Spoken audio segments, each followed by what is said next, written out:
On recording the meeting of June 1st, 2023 here at the CLSD building. This is the regular monthly meeting of the Lowell Municipal Advisory Council. And we're also having the meeting recorded and on Zoom. So that's great. Call to order. I see that everybody's here. With the exception of Melissa, who called in, she will be absent due to illness. Number two, we have introductions and announcements. Any announcements other than what I just mentioned from anybody? I guess quick announcement. I will be absent for the next meeting. Okay. I'll be camping up in Humboldt.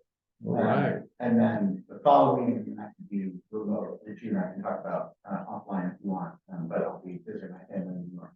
Okay, Henry, sounds good. July gone. Okay. And I'll miss the July meeting as well. And then Kevin gone. Okay, thanks, you guys. Let me know. I don't think Colorado has connectivity. Oh, in the mountains. Okay, any other announcements?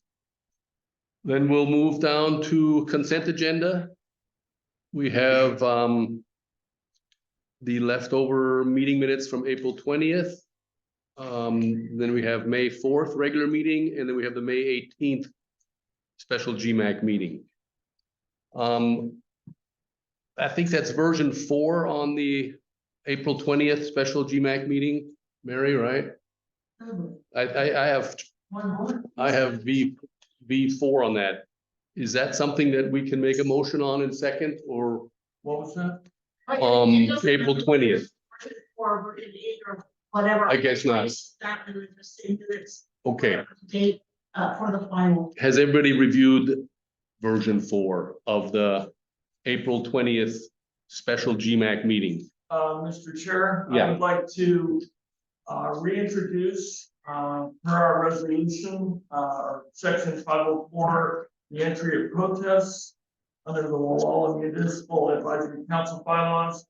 I would like to add to the minutes to show that I oppose to this action of the resolution, and for the following reasons: A, the lack of public outreach to inform the community through a special meeting town hall format to update interested parties on the new design and the resolution of support being proposed, and B, a lack of verifiable information regarding maintenance, watering, and visual constraints that landscape medians may create. So I'd like to add that to the minutes. Now, you were talking about the meeting minutes from 20th meeting. April 20th I meeting, think that's what we were reviewing, if I'm not mistaken. and that's not the meeting minutes that I have. That doesn't say that on there. Like to add it. I'd like to add that. Add that. If it's on May 4th already, why do we want to add it to? April 20th, because we did not approve the April 20th minutes because the bill was the black second. So you want to leave it on May 4th also? No, I'd like to have it separate as the April 20th special meeting that we called for the resolution. And then what do we do with those meeting minutes where we have it right now on May 4th? We can address those as needed, but I feel that this needs to be supported as the reason why I voted no on that resolution. And those are the same 3 reasons as stated in the minutes. There, I'll read that. Thank you. Yes, or 2 reasons. 2 reasons. Yes. Yeah. Yes. Okay, so these meeting minutes of April 20th aren't in final format yet to vote on, are they? It was the same, he is reiterating Right. his problem with the April 20th that he stated and in May. I understand that, but I'm looking at a copy of the meeting minutes that we're looking to review tonight, and I'm just not sure if we should review them or if we should make a motion and approve them the way they are or with this addition. That's what I'm asking. Well, that's up to the council whether or not they wish to approve the amended minutes with my. Okay, so we The don't, fourth minutes have nothing to do with. I understand, but that's where I saw that verbiage that Right. Kevin just mentioned, so. Just wanted to reiterate it again tonight. To make sure saying everything- This, and these are his objections. So with that, proposed edit to the April 20th meeting minutes, does anybody want to make a motion on the April 20, to approve the April 20th meeting I have minutes? a comment here from, Mm-hmm, I'd like to reiterate my comments also from May 4th. Make sure that I don't have them in front of me, so I can't hand them to you, but the recording on May 4th is accurate. So It's on the back of at the very, very bottom page. I haven't printed them out, so I just don't have them in front of me. You have the correct language, I have checked it. Yes. So what I'd ask is that It's on the the- April 0 minutes be amended, similar to Councilmember Evans. Be amended to reflect the comments that I made in the record, reflected in the minutes of May 4th. I just don't have them verbatim. I have them, Great. I'd like them appended, please, to April 20th, and if so, then I can support the minutes. Sorry, you want them appended to April 20. Correct. They are, yes, they're reported on the May 4 minutes. I just don't have the materials in front of me, so I cannot restate them in verbal. And Mr. Chair, I'd be happy to make the motion to amend the April 20 minutes to reflect both Councilmember Schwartz and my amendments to it mhm. in addition. Okay, with that proposal to amend the April 20th meeting minutes as they now stand, do we have a motion to approve the edited? Yes, I move. Okay, so, I'll send you that. okay. Any discussion or any further discussion? Do we need further discussion? Do we want to just vote? It seems like the objection could be noted in May 20th, and I don't see any reason to oppose that. Okay. Then let's go through a vote here. David, Yes. Henry, Aye. Donald, Aye. Dan. Aye. Kevin Aye. and Robert. I'm gonna abstain. Okay, then we have the next set of minutes, May 4th. And any edits to those meeting minutes? So I have a question, if we're moving the comments that are now referenced. Mhm. So both those sets of comments are currently in the May 4th minutes. And we've now added them to the April 20th minute. Do we want to remove them from the May 4th minutes or just leave them there as they were discussed at that meeting as well? Anything? That's kind of what I was alluding to when it came up. The idea is, do we need them do we want them still on the May 4th meeting minutes? For accuracy, the discussion occurred on May 4th. May 4th, we look back and talk about it, so it ought to be reflected in the May 4th minutes. The intent on the 4th of May was to amend the April 20 meeting minutes. It didn't pass, so Okay, they have to be reflected in the vote. Yeah. I don't have any objection to that. okay, any further input or edits on the May 4th meeting minutes as they now stand? Hearing none, I'd make a motion to approve the May 4th minutes as submitted. I'll second it. Okay. David, Yes. Henry? Aye. Don, Aye. Dan? Aye. Kevin Aye. and Robert? Aye. Okay, then we have the May 18th meeting minutes. Any input or edits to those meeting minutes? No. Anybody want to make a motion to approve the May 18th meeting minutes? Actually, just a comment if I might. Mm-hmm. Kudos to Mary for doing a great job. Thank you for preparing the special meeting minutes. I know that was a lot of work. I appreciate your dogged efforts to get all the details in and summarize in a very helpful way. So thank you. Here. Okay. I appreciate it. I'll move approval. And do we have a second? Okay. And Henry seconds, okay. You seconded it? I said. Henry. David? Henry? Aye. Don? Aye. Dan? Aye. Kevin? Aye. And Robert? Aye. Okay, then we go on to correspondence. I'd like to add one, Yeah, if that's possible. Correspondence from Danye Alwyn. okay, To council regarding concern on some work that's being done near her property. Sure, that's nice. What was the name again? I'm sorry. Dunya, D-U-N-Y-A, Alwyn, A-L-W-A-N. And the property location is 34620 South Highway 1, 34620. okay, so we want to add it to the agenda at what location? Or do we? Or- 34620 South Highway 1 is the address of the Right. person submitting correspondence. Okay, then do we want to add it to the agenda to discuss it tonight, or? You're not proposing that, right? Or just adding it as correspondence? I think because anything that we act on as council has to be noticed to the public. And this is the first we saw of it, but I think the council can make suggested direction on how we should respond to this applicant. So we should add it to discuss it at least a little bit, right? We could, Would that be new business? what's that? Would that be new business? Mm-hmm. Probably. Is Alwyn the applicant on this property?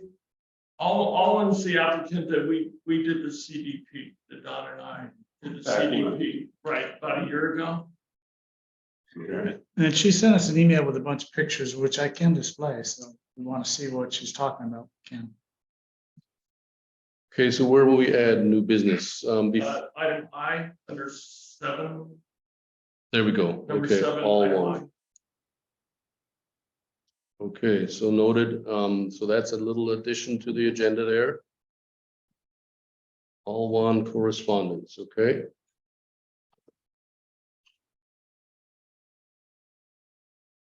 Okay, so we're on to, we also had another item of correspondence was from Lynn Walton. And that was to Don and I. It was, she was walking out on the Wallala Point Regional Park and she was looking back at the Wallala Bridge and noticed a log jam at the one piling on the bridge. And so she just wanted to make it us as a council aware of that. Okay, so that was just a correspondence and I took a quick print of it just to show you all. And whether or not we should maybe look into it or call Caltrans, so we can handle that, I guess, as since we were the recipients of that Yeah, I think so. letter, okay? You guys are gonna call Caltrans. Yeah, we probably should. I mean, it could continue to build up and maybe become a problem. I don't know. It's a maintenance issue. They Yeah. did a big lot there last year. So we'll give them a call. Pat, but by the last weekend, it's pretty substantial. Yeah. Yeah, Here's the- yeah. Yeah. the funny one. Question, Yeah. in terms of agenda, do we need to have an agenda item to discuss or correspondence with Danielle Fitz, No, I think we can cover that under council business? or yeah. Or Is that a personnel item? Not exactly. not really. It's Budget item. we can there's no specific, yeah, under council member comments, we can mention it under that. Okay. Okay. So with the one edit to the agenda, adding the all one correspondence under new business. Can we have a motion to approve June 1st agenda, GMAC agenda? Move to approve. Dan moves. I'll Any second. Don seconds? And then let's take a voice vote on that. David, Yes. Henry. Aye. Don, Aye. Dan. Aye. Kevin. Aye.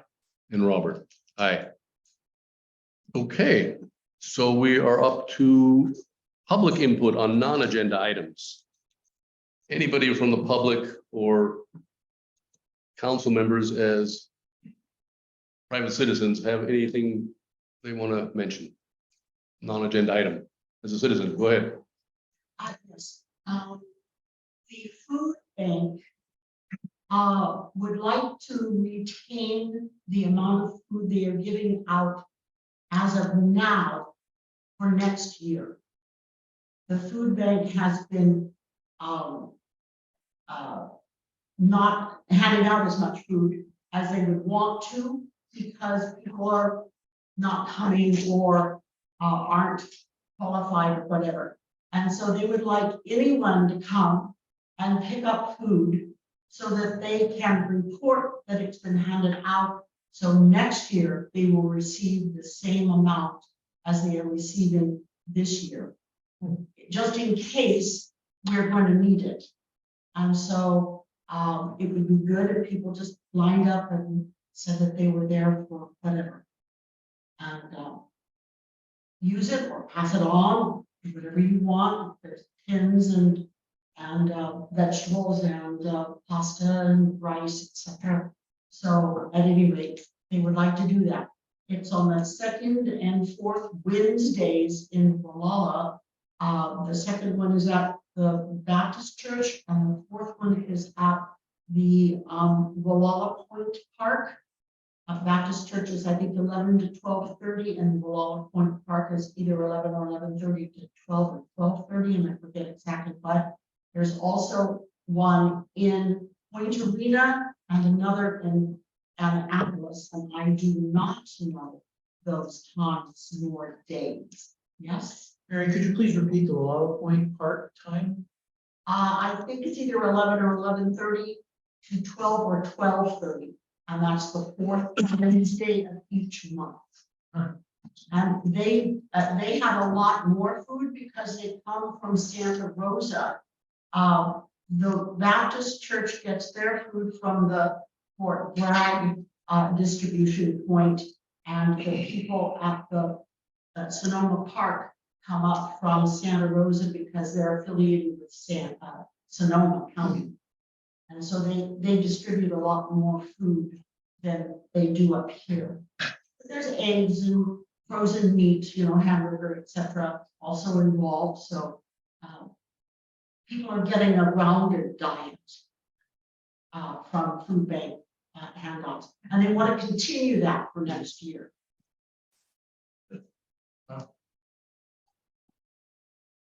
Thank you. Okay, Mary. Anybody else under public input? Okay, then we have our law enforcement report from the sheriff and from Michael. Yeah, I don't know if JD is on. I know he was looking forward to a wonderful afternoon in the dentist chair. When I spoke with him earlier, so I didn't know he was going to make it tonight.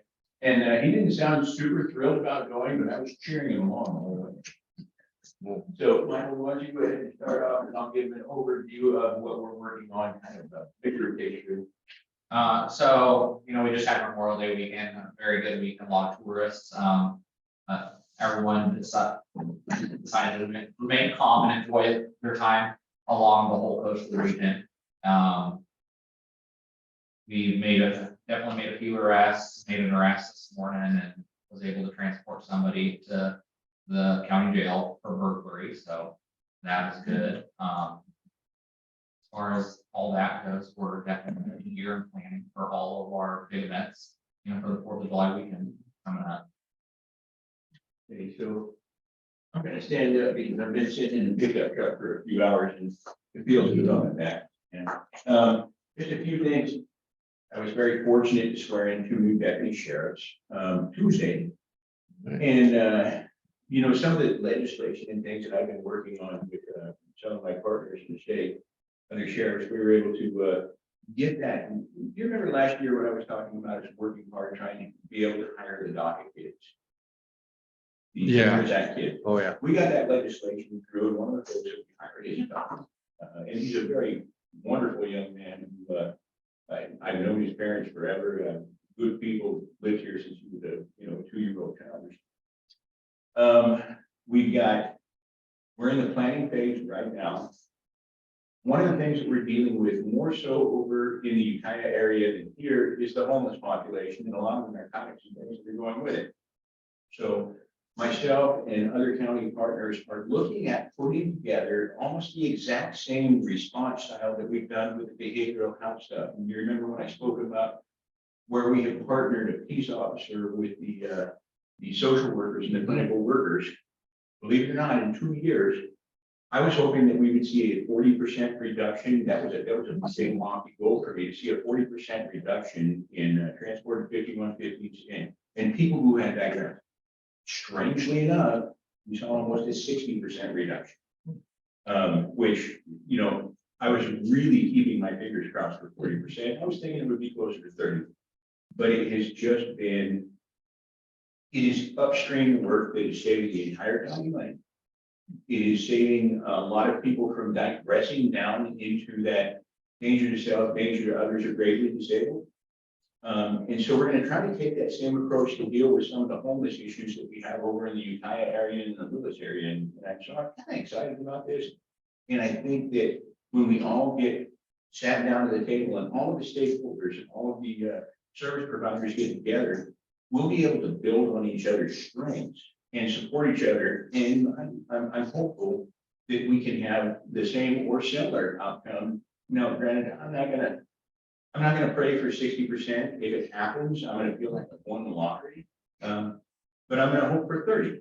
Really, truly, I'm gonna hope for 30, and I think that'll be a positive change. We're still hiring in our jail. We've got several employees who we recently hired. About every 2 weeks, I'm swearing in 2 more and 2 more and 2 more. So we are coming up there. But we're still a long ways off. We're roughly, I think, only 2% down in the jail. We're still 30% down in patrol. That being said, the South Coast, and let's bring it back to down here.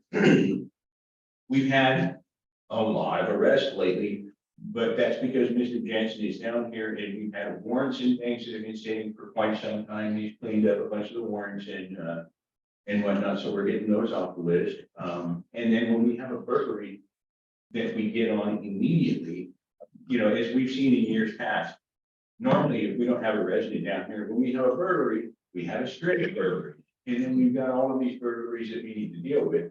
But if we catch them right off the get-go, then all of a sudden we put a stop to the problem immediately. And so I'm hopeful that we can continue on that way. And then I just wanted to tell everybody that with the holiday season coming up, and I mean the coastal holiday season, and trust me, when it was 117 degrees over in Ukiah, every day was a holiday for me to come over to the coast and work over here. We're going to see a lot of people coming into town because of the beautiful area that we're in, because of the weather we're going to have. So everybody needs to drive like there are a bunch of people who are not from around here and are attempting to kill you every time you get out on the highway. So please drive extremely defensively. We're going to have people pulling trailers, people who haven't been to Walla before. I mean, talking to Mike, everybody who drives down that hill into Walla is going to be speeding if they haven't been here before. I mean, it's just kind of a natural thing. We're going to work with highway patrol and see if we can get maximum enforcement, especially on those big weekends. Yeah. Because safety is going to be the #1 thing. And I'm just hopeful that we'll get through the summer and have 0 accidents, 0 fatalities, things like that. And everybody can really exercise some responsibility when they drive into our town. So I'll answer any questions that you have. Yeah, go ahead, Dan. No.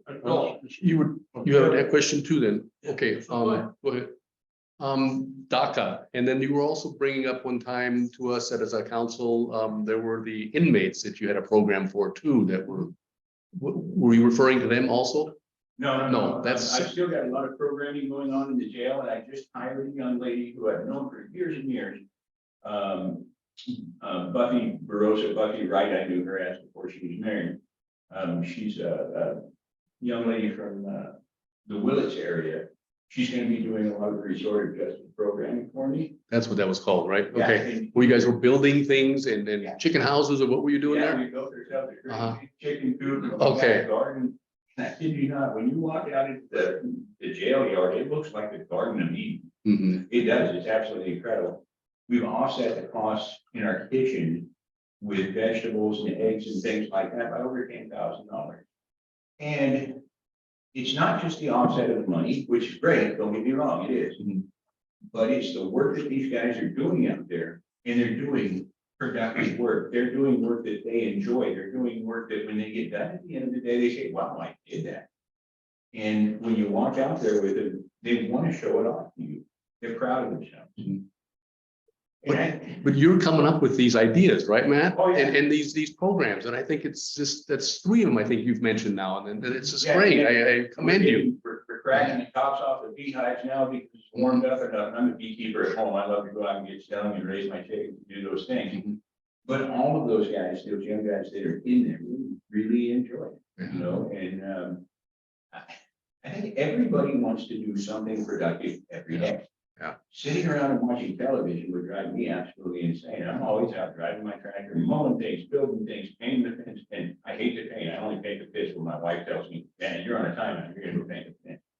But when we finish up at the end of the day, and you can see the food part later, everybody feels good. And it's no different for these guys that are, they're working in the jail.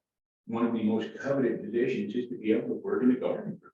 And, you know, you get your hands in the soil, you get to breathe the fresh air, and you get to feel good about yourself at the end of the day. And when you get to show off that work, I think that they should be proud of it. It makes me feel good just to hear that you're doing these things, and you're such a positive influence on these people's lives. I get the feeling that I just commend you for that. That's great.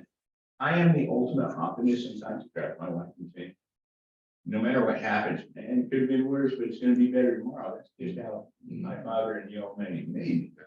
And I think that a lot of these young folks in there who are looking for something different than when they came to the door, take that and they run with it. And I think that having a positive attitude is it's the difference. My dad used to say, whether you think you can or you think you can't, you're probably right.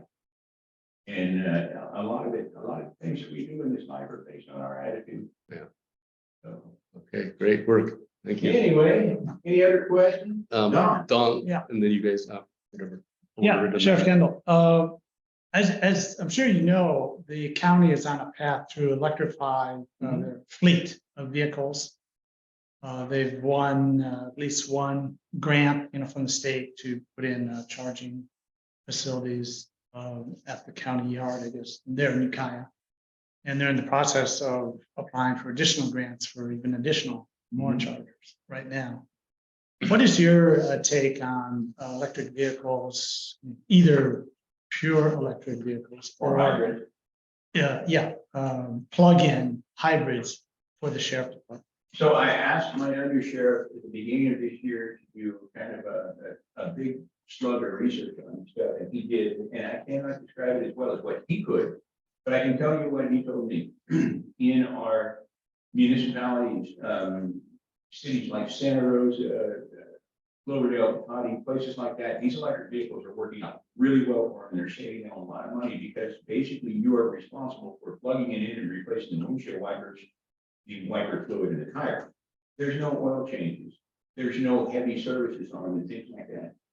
However, even the hybrids have their limitations when we get out on the highway, because once you hit 30 miles an hour on a hybrid, it goes over to the gas engine. And we're looking right now on replacing some non-patrol vehicles with some kind of a hybrid because we can get funding for it. And then I've got a son who works at a motorcycle shop over in Roseville. And he is really a master in his craft. And I spoke to him and said, Jack, what about these electric motorcycles? Because we could be patrolling town mountain and various contracts with them. And he said, yeah, give it a year. Give it a year because they're getting better. They really are. But he said, things are evolving so rapidly that what would take 4 or 5 or 6 years, 10 years ago, is now taking 1 year and 1 production cycle to work out kinks. And he said, in a lot of these motorcycles, there are still some kinks. But if you're gonna do an electric vehicle, a motorcycle is the way to go. Because they get a greater distance out of them and various other things. The charge time is shorter, the vehicle is lighter. If something happens and it stops running, you can load that in the bed of a pickup truck as opposed to calling for a tow truck or something. And so I think that as the technology grows, we will probably get there. But we're gonna have charging stations in Coblo, and when we shut down for the night, it's gonna have to double our fleet, because that car's gonna have to be parked and be plugged in while the deputy picks up a different car and unplugged.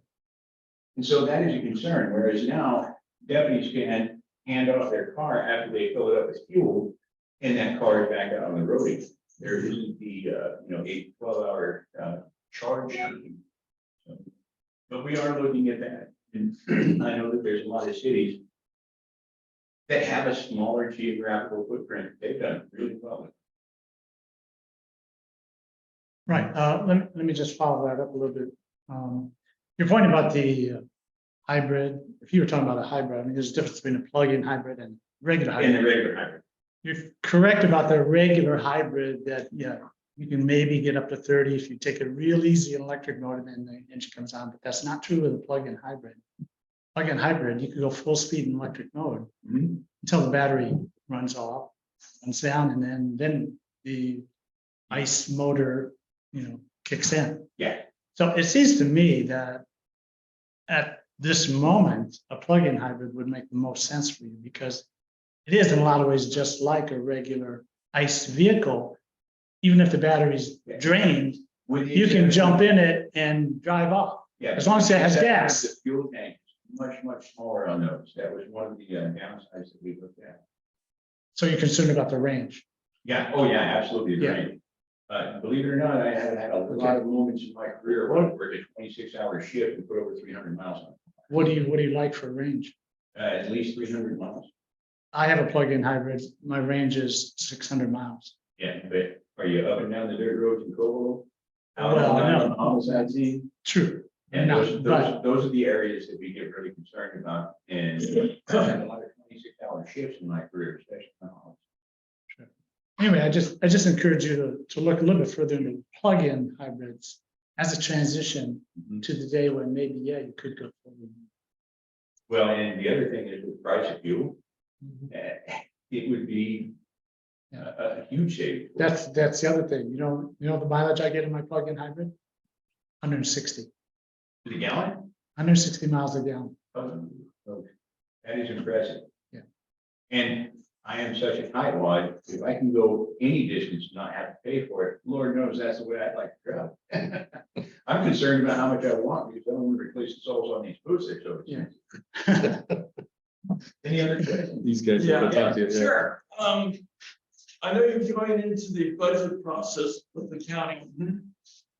Do the deputies have a housing allowance? Here on the South Coast and in Cobolo, they do, but we were able to get that housing allowance through a rural law enforcement grant. And so that housing allowance and the stipend, the extra stipend that I'm paying this young man to live on the South Coast are coming from that rural law enforcement grant. And it's, he does not see 100% of this. It comes out to about $1,250 a month, of which he's probably taking home 600-ish after taxes, 600-700 after taxes, which is a huge help for young men or young women who's going to be living down here. And honestly, the price of the South Coast, it comes with a high price tag. It does. Well, and that's where my comment is coming from, is that knowing that Sonoma and the Sea Ranch especially, that they actually bought houses, that they house their deputies. My question as part of the budget process would be, if Board of Supervisors, part of your payroll, looked at providing compensation for deputies that were working off location, like if they lived in Ukiah but worked here, if there would be housing here that could even be shared housing during their shifts and be compensated for that, because I can't imagine if you're paying $2,500 a month. I think, is that what friends are going for right now? Not quite that much, but 1,500 on up, depending on Okay. the size of the home.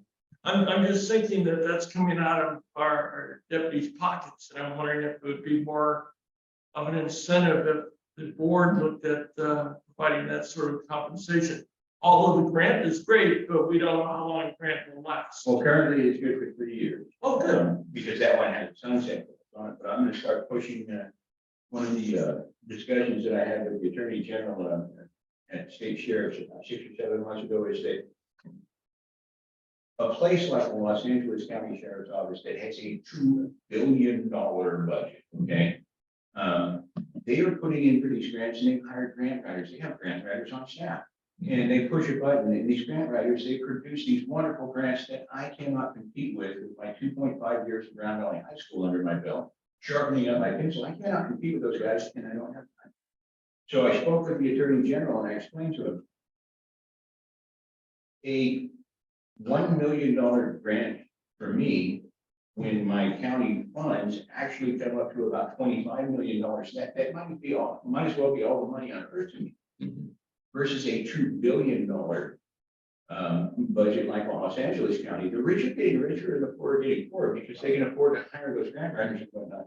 Now, the Attorney General said, hey, Matt, you're right. And as we begin pushing out grants, I'm going to start looking at these locations with a population of 100,000 or less, with a population of 50,000 or less. And we're talking Mendocino County, we're talking Modoc County. Modoc County, we're almost 4,000 square miles. They got 12,000 people.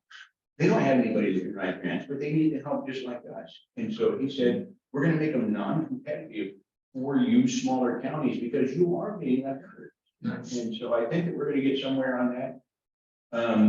And then the other thing is I've been working with a lot of our tribal leaders, trying to get grants together because our tribes, I'm mandated to, due to this being a public law 280 state, I am mandated to provide law enforcement to tribes, but the tribes do not pay property taxes. Okay. So one of the things that tribes have always done for me is, hey, you need help on a grant, we're going to support you on it. And that's one of the ways that we got the World Law Enforcement Grant is through a good partnership with our tribal community. That's the direction that we're pushing on right now. But right now, you got to remember the county is looking to get rid of some properties. Right. And because anything that you own, and I'm a landlord, I want to do little rentals here and there because the carpenter around here, I'm picking up some distressed properties and fixing them up myself. Anything that you own is an asset, but it's also a liability. And at some point in time, some of the liabilities get big. So I think that I'll have some chats with them about some of the properties they're looking to get rid of. Could they be fixed up? Could we have deputy housing? It depends on where they're at. It depends on how much maintenance they would need. And things like that.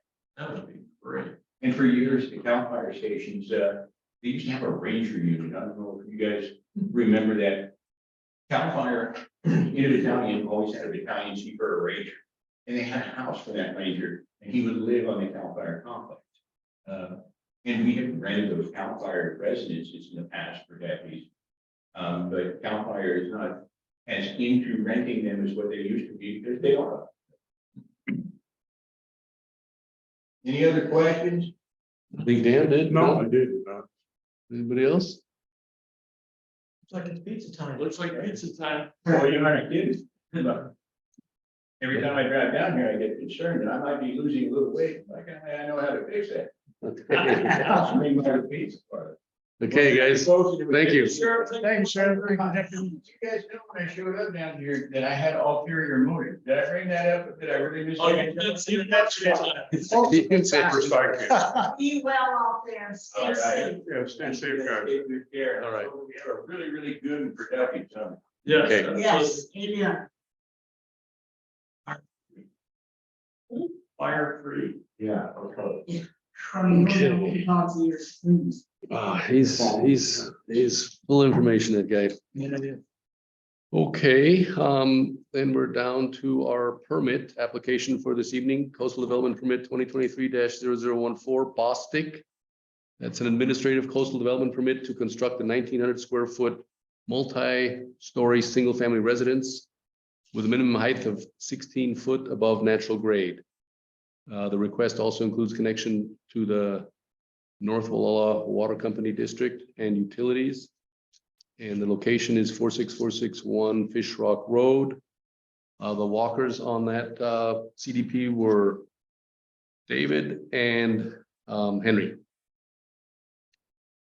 Would you guys like to tell us a little bit about your findings? Sure. This is a property on Fish Rock Road that already has a structure, has had a structure for quite some time. The provenance of the structure is unclear, but the intent of the new owner, Mr. Bostic, Mr. and Mrs. Bostic, is to use it as a garage. So they're doing some retrofit work on it. The property also, other retrofit work that's been done is new septic tank and leach lines also that have been approved by the county final. The property has an active meter with the North Wall Water Company. That had been serviced before, and they also have a will serve letter from the company. I'm aware, thanks to Robert, planning policy number 1 with respect to North Wall Water Company. And with respect to this property, there was served before, it was activated, it's been maintained in an active status. The proposal is to use the property as a single family residence, which is what it ostensibly was before. But the construction of a new house and use the old building as a garage is consistent with that continued use as a single family house. The level of consumption, of course, is going to be constrained by septic system capacity. So that is what it is. I don't see the proposal in any ways indicates an intensification or expansion of use that's already in place. So Robert, thank you. But ultimately, our job, the GMAC job, is to make sure that there's a complete application. Check through the inventory that the applicant is prepared to go through the gauntlet, the regulatory gauntlet. In this case, with respect to septic and water, it appears the applicant has done so. One area where the applicant seems a little bit unprepared is review of the proposal by the local fire department. By reviewing the packet, there is no review letter from South Coast Fire. I advised Mr. Bostic that is really a good idea, and in fact is required. And what caught my attention, in addition to the absence of that document, is that Mr. Bostic's preliminary plans propose the use of redwood siding for exterior cladding, and we all know that current fire code in California probably won't allow that. So Mr. Bostic's aware of the issue, pointed that out. With respect to the walk on the site that Henry and I took earlier this week, there is existing graded area that's intended for the house. It's a split level house that would likely follow the existing contour. Probably be some cleanup grading. You can see there the flat graded area. Vegetation on the site is a mix of second, third growth redwood and Douglas fir, and various other species, but mostly that mixed conifer and hardwood forest with a whole lot of Douglas saplings that need to be cleared out just from a fire standpoint and also forest health standpoint. And those would likely be removed in the house footprint. There is a creek nearby, but it's well beyond the property boundaries and well outside of the 100-foot mandatory buffer distance, as discussed in the environmental study for the property. This is Fish Rock Road. He's got houses on both sides of the property. It's a consistent use. Close to the road. We're not talking about punching in, a half mile of dirt road into the forest. It's essentially a reuse of a property that somebody tried to develop before a long time ago and didn't quite get it done right. How many acres is it then? Oh, I think it's a good question. Maybe an acre. It's pretty small. It's gonna be a few, maybe 3 inches. Okay. It's a small property, but big enough for on-site septic disposal. with connection to the water. Right, Parcel size is a little less than acre, 1.89. yeah, that's what I got. Consistent with others next door, and I think it's, yeah, part of the subdivision. What else to say about it? The biological research study is, pretty straightforward. Basically finding, I just summarized the findings of it, no detections of, sensitive mammalian or avian species. Vegetation mix is as expected in this type of redwood and fir forest. Here you can see an aerial shot, that's a pretty good shot. Looking down, you can see the existing building at the top part of the image, and then graded areas where there are people parked to the right. It's essentially in that tree shadow is where the new house would be. So it's pretty straightforward. My recommendation is that, getting ahead of you, but I got the mic. I recommend that GMAC support the application with a condition that the applicant obtain a letter of support and advice from South Coast Fire as part of their due diligence prior to further consideration by the county.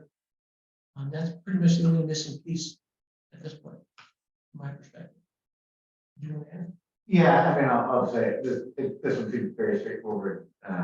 Feels like if you can't build a house on this lot, can't build one anywhere. It's a depth, it's already cleared, it's already has a structure on it, it's right off the road.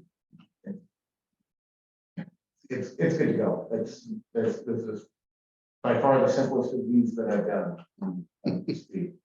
Cannot see any cost with it. They would have to put in a septic system. It's in, Already. it's in front. Yeah, there was an existing system, the Bosticks have updated it, put in a new tank, I believe they have the leach lines. And all of that has been filed. No, I had some sales information for that from years ago, and yeah, it had an existing 3-bedroom septic system, in fact.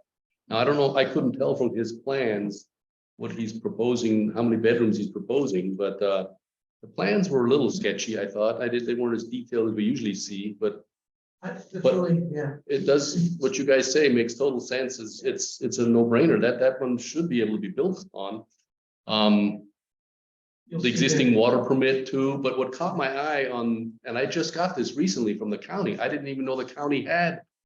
And this is just from this year, March 3rd, from Julia Krog, that they had a planning policy #1. I can send this to you guys too if you want to see it, but discretionary development within the service boundaries of North Walla Water Company.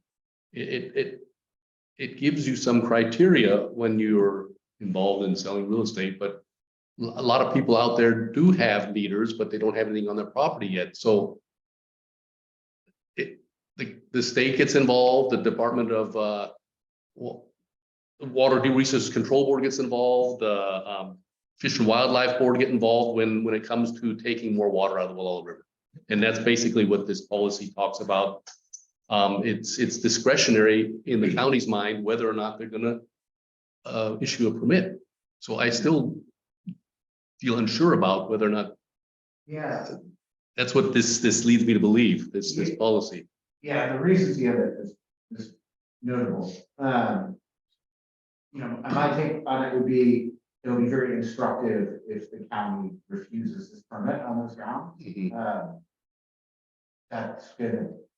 If they're refusing this one, it's already looked up and saying, we don't believe North Walla Water Company has the ability and capacity to serve this property without pun intended downstream effects. Then we got a whole other set of problems here. That's why it would have been nice to have some policy like this in our hands prior to, I mean, there's others that we've encountered, such as All One, such as the one I think you and Melissa did up on Ocean Ridge, the lady that wanted to put in a trailer on and wants to drill a well because she can't. Well, she doesn't have a water meter, of course, but I think All One was sharing a meter. So those aren't the same examples, but it was just nice to know that we have this policy at the county level and Well, I mean, ultimately, I feel like if they're saying no to this, then they're saying, no new people, basically.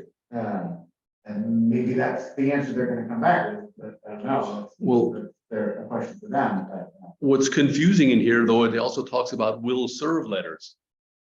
Yeah. And there is a list out there, and I'm gonna get my hands on it, but it talks about people that were able to get on this will serve list prior to the moratorium going into effect in 2008. Yeah. So are all those people going to be treated the same way? Are they able to maybe get a hookup to the water company or not? Or is this going to be a selective process? How is this going to be handled fairly? Is that what I'm kind of concerned about? And are they transferable with the property? I don't know that yet. Because we looked at, when we bought, before we bought the house we're in now, we looked at a property up Blue Jay Hill, Mm-hmm. and it had a meter box. And we were told by our agent that there's no guarantee that we could get water into that meter box. Mm-hmm. Even though it was there, it was marked out for septic. And there was an approved mark out for septic, and there was an existing North Walla Water Company meter there, Actual meter, okay. an actual cement box with a meter in it. And she told us that there was, at that time, no guarantee that they would actually pump water into that box. I have a question. This is an important topic. Oh, This yeah. is a super important topic. And I'm really glad to hear the discussion amongst the council and that we're all sensitive to it. We should keep it on our radar screen. It seems, however, that implementation of this policy is beyond our remit. I think what I believe our role is to detect that there is an issue of particular consideration and to direct the planning department's attention to resolve this issue. So if it's acceptable for the council, what I will do is write a condition that says in some language that council recognizing planning policy number 1 is relevant, appears to be relevant in the context of this application, yet we defer to the Memphis County Planning Department consideration ultimately. You can just bring up the issue, flesh it out, make sure that they're paying attention to it, and we'll see where the chips lie. I like Henry, would like to see where this goes. Because this is an interesting test case, as in others, because they're all just a little bit different. Yep. This is one that seems to me, this building was occupied at one time or another. This service is active and it was activated and has been used at one time or another. And if property like this cannot be developed, or essentially redeveloped, then we're really starting to see the contours of what this moratorium is.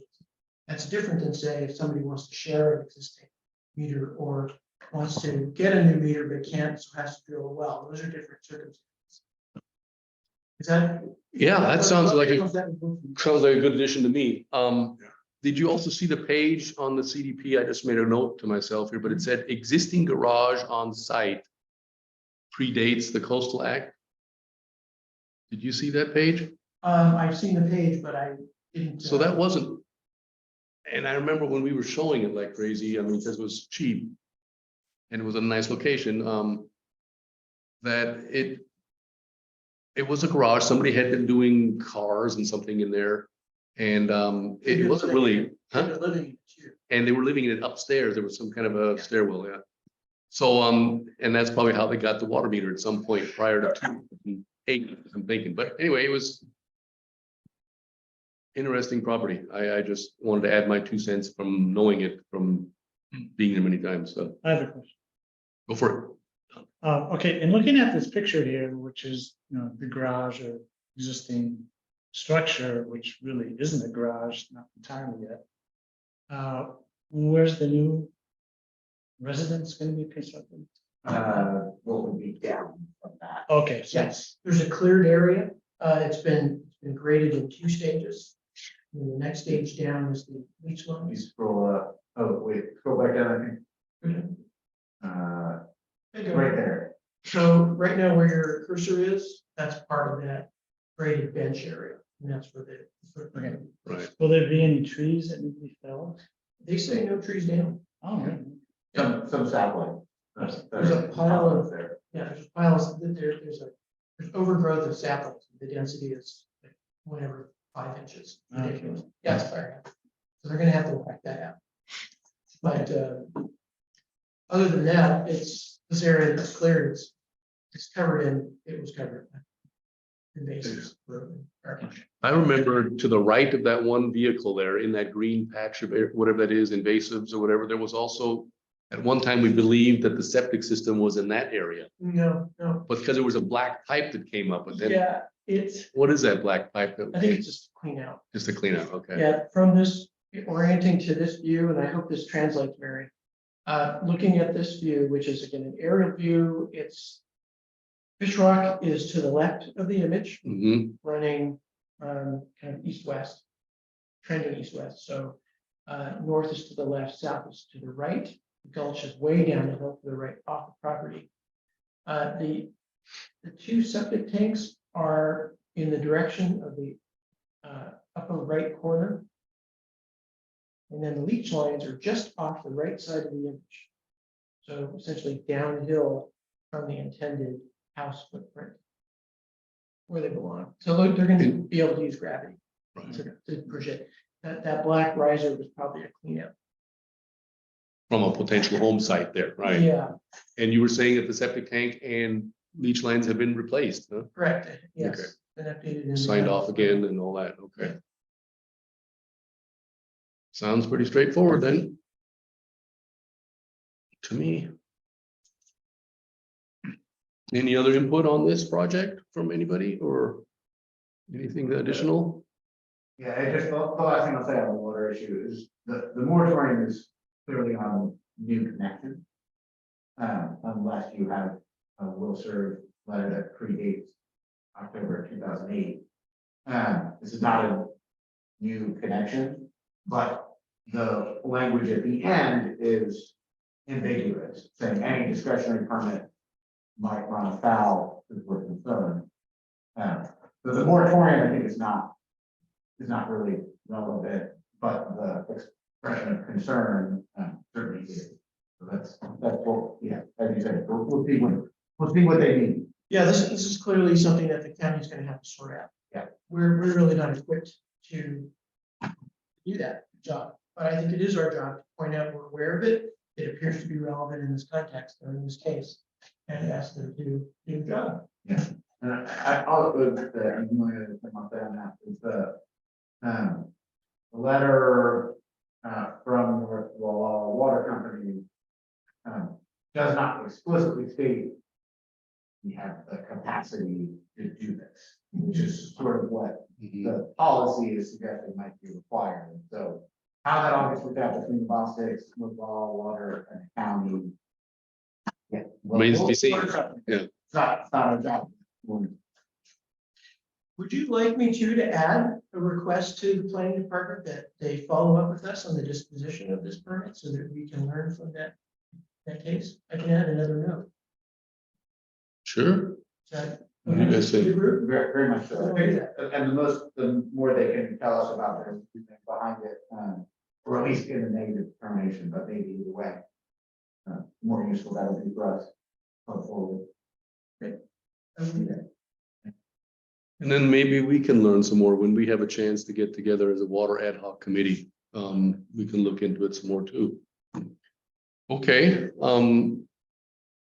so that's it on that CDP. Do we want to entertain a motion to approve the CDP as you have stated, David? Anybody? Also move. Okay, and anybody want a second? Henry, second? Okay, David, Yes. Henry, Aye. Don, Aye. Dan, I, Kevin, Aye. Robert. Hi. There was no motion really stated. I'm assuming. Would you like me to do Motion so? is to approve CDP 2023-0014 prospect. Okay, But there were, as I gather, 2 recommendations or conditions. One, that the fire department sign off on the property, i.e. the redwood siding, And two, about the water hookup regarding a mandate coming from the county regarding water and the ability to hook up because of the moratorium. Yes. Ergo, that was not stated per se, and I am just making sure that that is what the motion is for the record. If the chair will allow, That's- and if Kevin and Henry will allow, I will state the conditions that I'll put on our correspondence. Would you like that? Grand. Okay, great. And I'll take- motion. Yes, Mhm, mhm. On the recording or you may furnish. I'm going to furnish it to you, so, Yes, that would. I'll write it. Help my fight in the recording. but for the record, this is essentially what I'll be writing to. I may change a word here or there, just to be more coherent, maybe not so wordy. But recommended condition number one is that the applicant obtain a advisory letter from South Coast Fire. I don't think I'll dig into the issues of, citing the rest of it. South Coast Fire will do their work. And the second recommended condition is that GMAC recognizes Mendocino County planning policy number one appears relevant to this application. However, we defer to Mendocino County Planning Department regarding proposed use of water connection to North Walla Water Company. We will ask the planning department to inform us of the disposition of this permit so that we can learn from the planning department's work. Something to that effect. And then I'll send you the text. I appreciate that, thank you. My pleasure. Now, I really want motions to be correct in case the owner comes back or someone else, a neighbor or something, comes in and inquires. And oh, by the way, by the disclosure, I did send our agenda to Mr. Bostic earlier today, with late notice, but I invited him to attend our meeting, but also informed him that his attendance is not mandatory for us to render opinion. They live out of state, so it would be kind of tough to show up. I have seen no mail from the county regarding this CDP at all. It has not been posted to us. So we got this off of the internet Right, at last meeting. Robert went on the internet and found it for 2 meetings ago. At any rate, we have yet to hear any correspondence or have any correspondence from the builder, from the planner or the planning department at all. maybe we jumped the gun then, huh? It's due. TSR is the staff planner, so 6 weeks or something like that. It's definitely due. it's due the 4th. So, and this is the first time I can remember in a long time that we're actually on time. Right on. Maybe it's. Planners need to know But- that they should notify you. I think they via expect post. us to go on the website though, Mary. Not necessarily. We've not been asked to go on the website. I mean- had no correspondence to say that I don't I'm- have either. I'm still stuck in a little bit in this paper thing too, but I think nowadays they all expect you to get online to do things. And so But have we been, at least they should send you an email to notify us that that is online. They should at least do that. Maybe that's something you could follow up with the county on. I'll put it here and I'll get a hold of. Oh dear, what's her name? The head of the Julia, Julia, and say, we weren't notified on this. We took it into you took it onto yourselves to do this prior right? to any notification. But if she or the planners can notify me and or you as chair, Mhm. that these are coming in, and I'll give both of our emails, if that's all right. Sure, have do that, permission to do do that, that. of course. I don't want to give out an email without your saying yes. Robert J. at wallamac.org. Well, Okay. Mr. Estes. Done. Yeah, well, if you look at the CDP here, under referral agencies, we're right there, it's checked off. To me, that means it's for us to Mhm. look at. I think that's all we need. Right, I'm just saying. that check mark under referral agencies. Right. Now look back to this coming month of referrals. Are we on there? I'm just looking, I'm looking at this CDP. The CDP There are no additional referrals to us. at the moment? Yeah, I Okay, don't believe the same. okay. Yeah, we were absolutely Well, we're on. referred. That's all we need. If there's a Yeah. check there, we That's- look at it. That's it. What So I'm anyway, getting- I'll prepare this thing. I'll complete the cover letter and the recommended conditions that I'll transmit to this, I'm guessing it's a TSR. And I'll. Planning Director Julia Krog, right?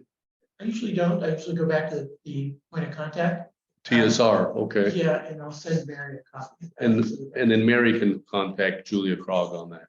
That we'd like to get notified that there's a, Okay. Great, thank you so much for your support. So do we need a new motion?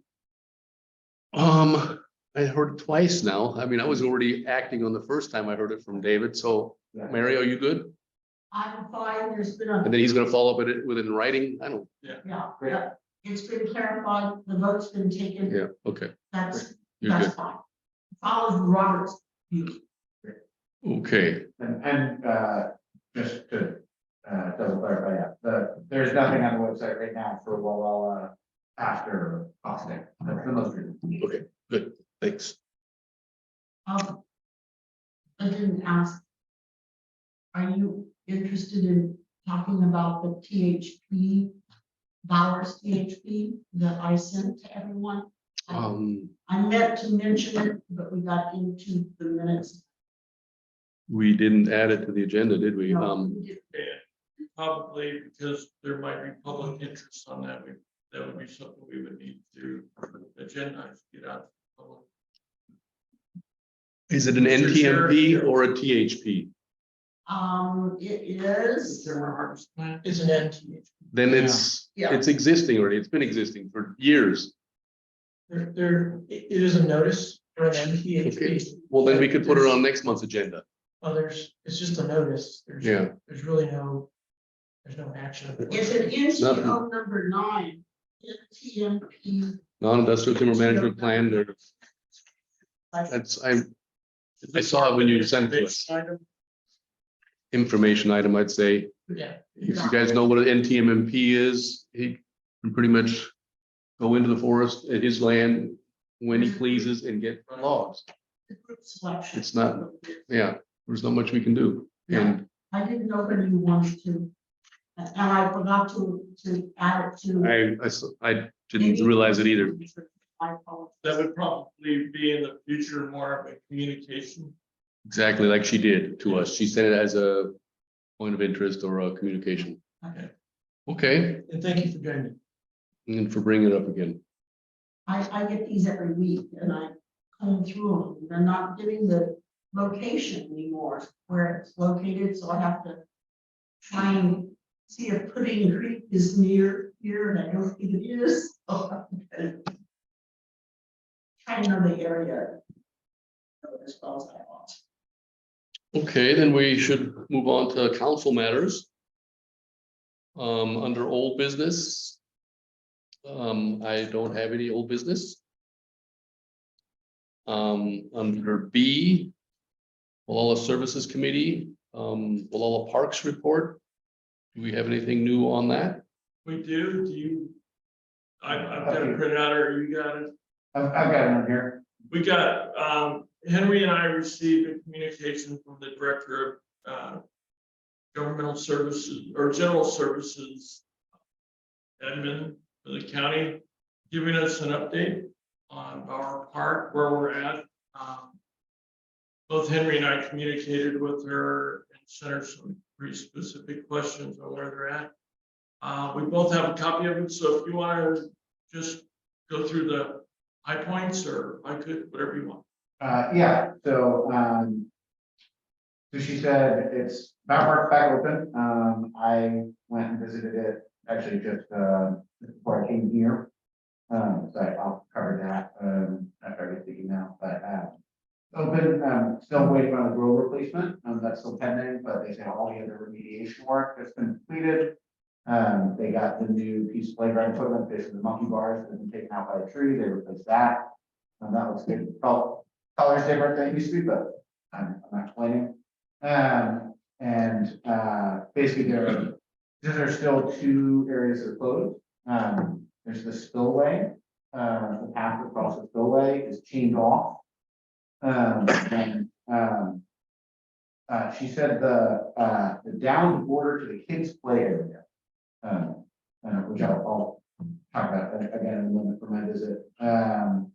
But other than that, they're done with the remediation, and then what remains is the 2.2 million, which they that was approved as we discussed in their April meeting. They're working on the grant right now. They sent the signed agreement back to the state for the state signatures. They're working on the more specific grant. They'll be using the park needs assessment that we've seen before to inform that grant. And they're going to discuss this a little bit at their June 7 county council or county board of supervisors meetings, which are covering the budget as a whole. There'll be a small discussion. Well, Yeah, to add a couple things, one, as Henry reported, they've exhausted all of their FEMA money. So a lot of the work that was done under FEMA. So now they're trying to recoup those costs.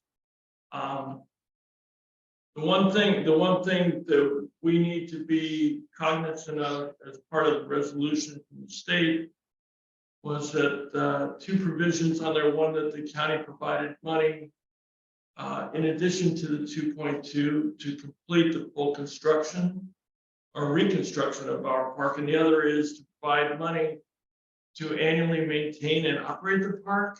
And I think we shared at the last meeting that was what, about $50,000 that they were estimating. I think it was $500 per, no, $50 per acre, yeah. And so 5,000 per acre. yeah. So it'll be interesting to see, because they're saying that they're short about $7 million. Will be to see if they actually add money to the budget. I did ask 7 million for all the parks. for all the parks, but 50,000 specifically for Bower Park. But they do have 6 parks in their inventory. So it'll be interesting to see if they do provide that funding to, one, start the project for the 2.2 million, and 2, if they have money that they're going to budget to maintain it. But with that being said, they have till what, 2026 to, I don't know if it's complete the project or start utilizing the funds by 2026. I'm not clear on the exact. That's All the money had to be spent by. It has to be obligated or actually obligated by 2026. Expended. Yeah, I think. That is a performance period. Yeah. okay, for the capital expenditures, right? So if that's the case, then we should see money being placed in the budget specifically for Bower Park if they're going to tap into the 2.2 million. Henry was saying that the entire park is open, right? With the No. exception of the basketball court, No, probably? they've got The tennis courts aren't open, Basketball court, the stage area. spillway is not open, and the stage is not open. Spillway, yeah. Yeah, so I don't think those things they're not usable. Don't think they're low. They're not cordoned off. Yeah. Right, that's They're what no longer considered to be like, you can't go here. Right, but nobody's gonna be playing tennis on that kind of a court. well, that's locked. It is locked, okay. The, Have they locked the? You what's can, that? They've locked the tennis courts? Yeah, Okay, the restroom is open. Yeah. Which is great, but they've got some work that they have to do. They have perimeter fencing around the pond that needs to be fixed. Yeah. There was some that was, some of the fencing was damaged by a couple of trees that fell over. But the bottom line is to see if the county is interested in repairing the Bower Park. And I would encourage everyone to take a look at their park assessment. It doesn't address there's like 2 phases in that. And phase 1 is dealing with trees and pathway. And maybe the spillway, and I think the phase 2 is dealing with tennis court, basketball court, and some of the other amenities that are there. Are there any estimates yet for those capital expenditures, like the tennis court and the basketball court? I think that's all. She submitted a number, and I don't have that right. But it's in order to complete it, especially with the rising costs of construction. It's gonna take shared funding from both the state and county. Questions? Go ahead. I was up there yesterday. And the big gate that leads to the baseball field, restrooms area was wide open. It had caution tape around it, but it was, off to the side where the gate was open. There was an excavator operating, headed down towards, past the basketball court. There was a sign on the gate that looked to be new. Said the park is completely closed until further notice. It's just an 8.5 by 11 piece of paper, sealed in plastic, stuck up on the right hand side of the gate about 6 feet, 7 feet up. I've been there for a while. That might be. But it looked like a new one. County emblem on it? And Or I no? didn't see a date on it. I didn't. County stop. emblem, not Mendocino Yeah, County? yeah, Mendocino County. A seal on it. Okay. There was no such closure on the other parking lot entrance or anything like it. And I'm wondering what the heck, there seems to be a lack of communication to the public about such. Yeah.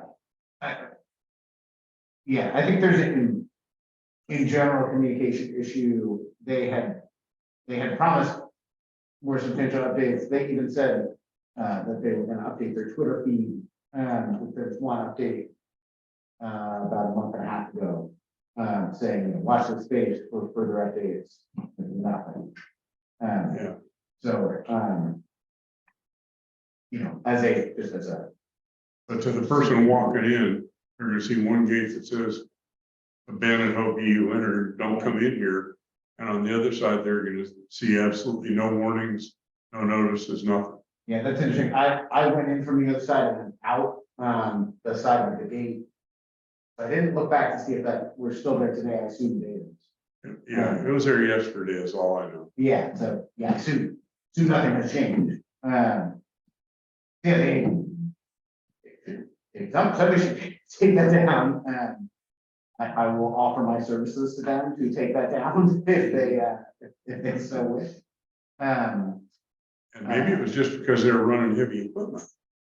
Yeah, or maybe the last thing they were waiting on was, maybe they're still waiting until they put the grill replacement in, but obviously that sign is not doing anybody any good. The spillway, they clearly chained it off, they put chains in, that are supposed to be up high.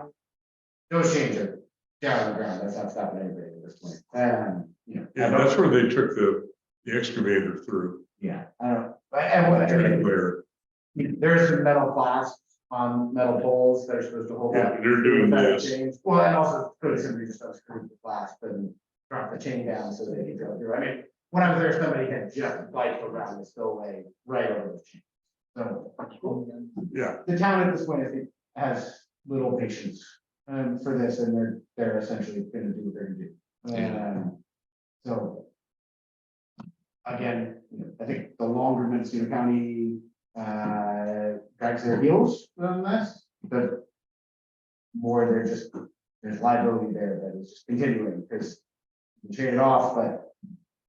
And I guess I don't know all the details of how that litigation would shake out, but clearly there's risk to the public that they're Well, sort of trying to mitigate, and not very. What was it like over the holiday weekend up there? Were you up there by I chance? was not there. Anybody? But Was what? it was busy. Were you up there over the holiday weekend? I wonder what it was like. Well, there's people playing on the ball field. I've gone up there a few times. Mhm. There's been teams that are either practicing soccer or baseball up there. The ball field seems fine. I don't see any reason why people shouldn't do that. I'd say. The big kids playground, now has the monkey bars replaced. There's no longer anything sort of jagged there.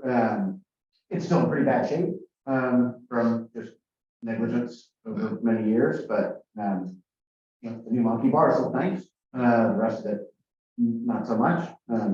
The swings are still missing from the little kids playground.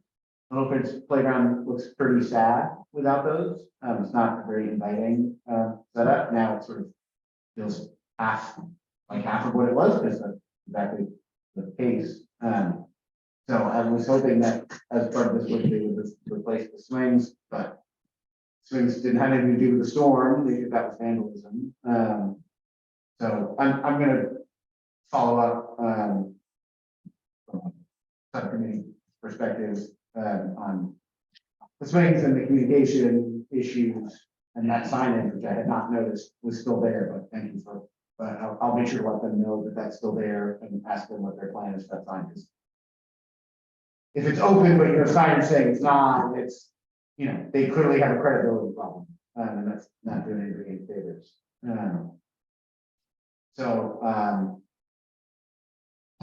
I think we're gonna wait and see what they're gonna do with this money. I'm gonna try to attend one of those budget meetings. I don't know for sure when we'll be able to, but I'm gonna try to show my virtual face, and see what's going on there. I mean, it's not, I can't describe any of this as satisfactory, but we're in a better place than we were. We're good, yeah. And Robert, one other thing to piggyback, on a related item. There is a group of, parents that, live right around Bauer Park that have formed a group, Friends of Bauer Park, or I'm not sure what they call it. Mhm. But they're very active and they're out soliciting comments from the public.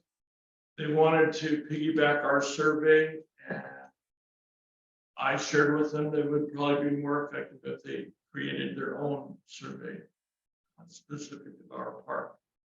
But they are also kind of running a parallel course with us and watching and seeing what the county's doing and communicating with the electeds, both the county, the state and federal level. So.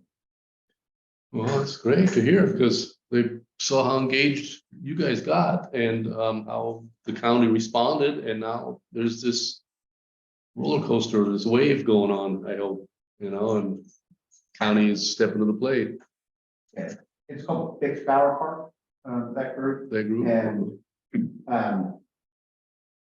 I don't know that I would, it's probably not entirely fair to say that, GSA brushed them back, but it was a little bit of that, saying, hey, we're, you know, we'd love, it's great that you want to do volunteer work. Here's all the things that you need to do before you do Right. anything to help the park.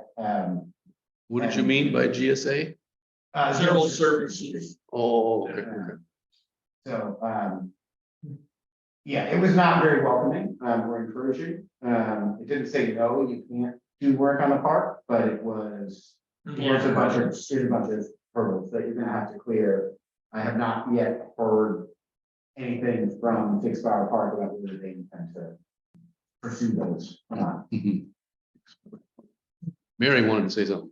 Yes. You asked about other things. When you asked about the spillway and when that walkway will be open, it's almost exactly a quarter of a mile around that pond, and it's really nice to walk that in the evenings or in the morning. And I'd like to get back to doing that. Yeah. How? Yes, that's one honestly that I'm really concerned about. I think that's gonna be a big pot of money, to fix that. and there's been prior discussion, I think, last fall, maybe, summer or fall, about some of the problems there, and I think they've gotten worse. And you know, they could pave over it, and then it will collapse again very soon. To actually fix it, sounds like that's a real substantial piece of work. I don't know how they're gonna handle it. But I will ask for that, specifically. I think there will be discussion of that stuff at the budget meeting. Maybe it makes more sense for me to see what happens with the budget meeting and then send follow-ups if they haven't discussed that, but if you like, I can just include it. After that. There are a lot of people who use it and seniors use it a lot, Yeah. just to walk as an exercise. Because like I said, it's quarter of a mile. Yeah. And, you know, and kids ride a bicycle. Yeah, exactly. You I saw know, that. skating, Sure. skateboard. I mean, it's a major thoroughfare. Yeah. Through there, and I'd love to see it. Yeah. Fixed. Yeah, or some solution whereby even if it's gonna take a little time for them to fix it, some, I don't know if there could be a detour or what, maybe that. It's just the same problem. It'd be nice to be used because if the kids are going over the chain and like that. Yeah. You've got problems.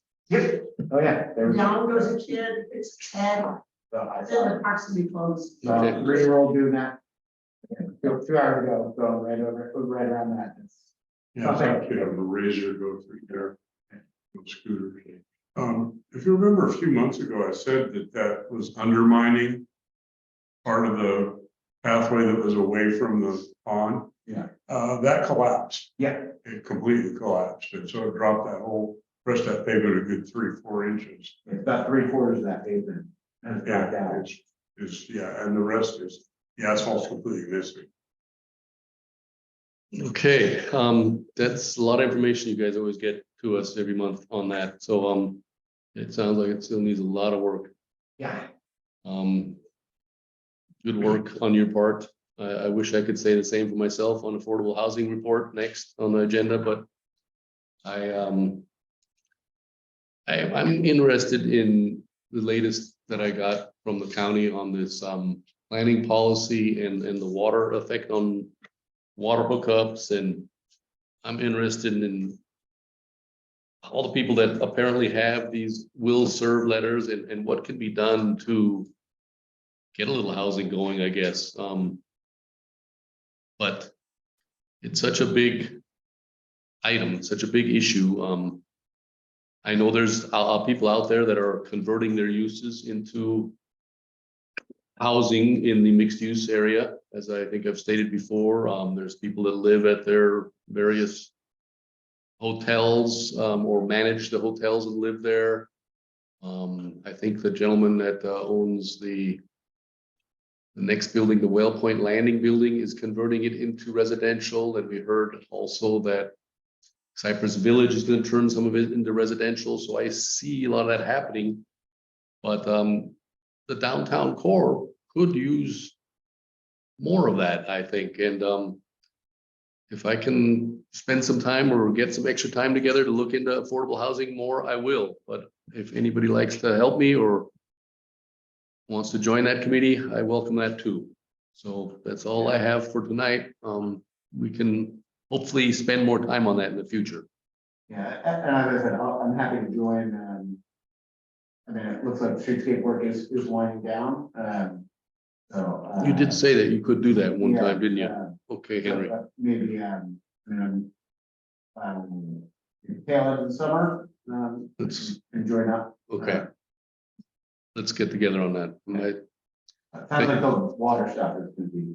That's the big issue, yeah. So you're joining the committee? At the end of the summer. At the end of the summer. I'll refrain from obligating myself to things I'm not gonna be able to do. I barely have a chance to do any of that or even look into it a little bit once a month. So it'll have to wait a little while, but we should keep it on the agenda. So next would be economic development report. I've been in contact with Barbara Berkey, or City of Arena? Point Arena. And she is instrumental in the formation or the continuation of the Point Arena Merchants Association. So I'm trying to attend one of their meetings and kind of be a sponge and collect the information regarding what they're doing successfully to get the merchants involved. And then bring that concept back to Llewellyn and contact the merchants here. I know that Robert, with his involvement with the chamber, has expressed an interest in working that as well. So we're hoping to revitalize a kind of a parallel to the Chamber of Commerce, and maybe call it a Merchants Association, but get the merchants, both old and new, involved and re-energized in our community. We're finding, because of the community disaster, we're finding a lot of the businesses in the community are reaching out and wanting to provide support. So that might be an impetus for the business community as a whole to come together and not only support the rebuilding, but re-energize our merchants district association. Don? Yeah, I'm just curious, Kevin, whether you or anybody else has a good feel for how our business community is doing these days. You know, after, sort of over the pandemic, or at least for the most part. So that may not be a factor anymore, but I'm just wondering, whether, everybody is experiencing healthy business levels, or not so great, or what? I have no real idea about that. I'm just curious. Businesses that I've talked to, and Robert also probably shed some light with his contacts. The businesses I've talked to, they're seeing continued growth. They're happy with the turnout of people. We saw this past weekend, Memorial Day weekend, everything was packed.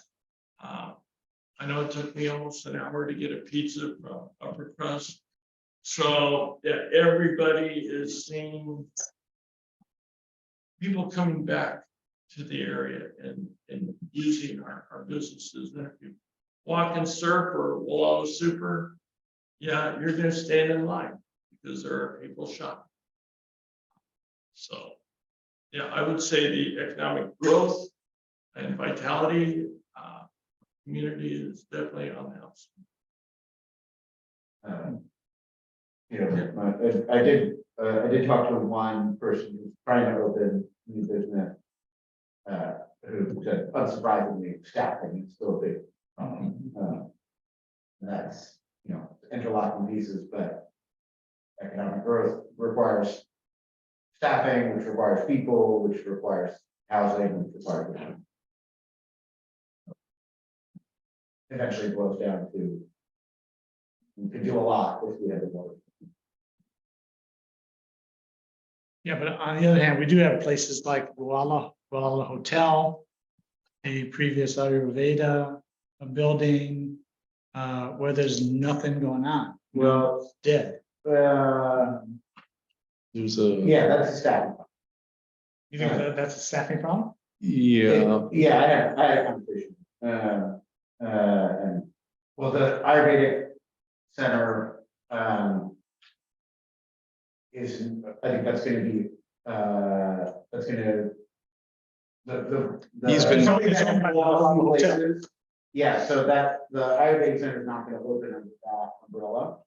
he's been talking about converting it to a residence. To residents? Yeah, Yeah, well, I think he was looking for a buyer. that too, yeah. Yeah, but it sounded like, I have seen work happening at what was Antonio's and for that loan. There's been a lot more activity there, and I think there is a tenant coming He's in. leased that, yeah, Yeah, so that's, hopefully something's gonna open there, Oh, that's good. and then Walla Hotel, that's the big one for him, yeah. I know the hotel itself has an ADA compliance issue that would be really hairy to untangle, but restaurant and bar, the hope is if that can get properly staffed, That should be in the one. And there is discussion right now going around that the inn, the Countryside Inn. or The yellow, yellow ball country inn Mhm. right next to the community center. That is being passed around as being up for sale. That's the same owner that owns the Surf Inn, Eric Cogdill. And, But they don't own the property. well, he has purchased the land underneath the building, is what I understood. He's got a 90-year lease for $1 a year. However they manage that, but I, And there's a different owner because they approached the community center about okay. the idea of buying that property Mhm. or buying the hotel or buying the inn. And they said, oh, that's a great idea. And they said, oh, by the way, the inn doesn't own the property. You have to deal with another party on that. I thought that got resolved myself, because, Unfortunately, they don't. But anyway, that shows that some of our businesses are looking at changing hands, and hopefully maybe for the better.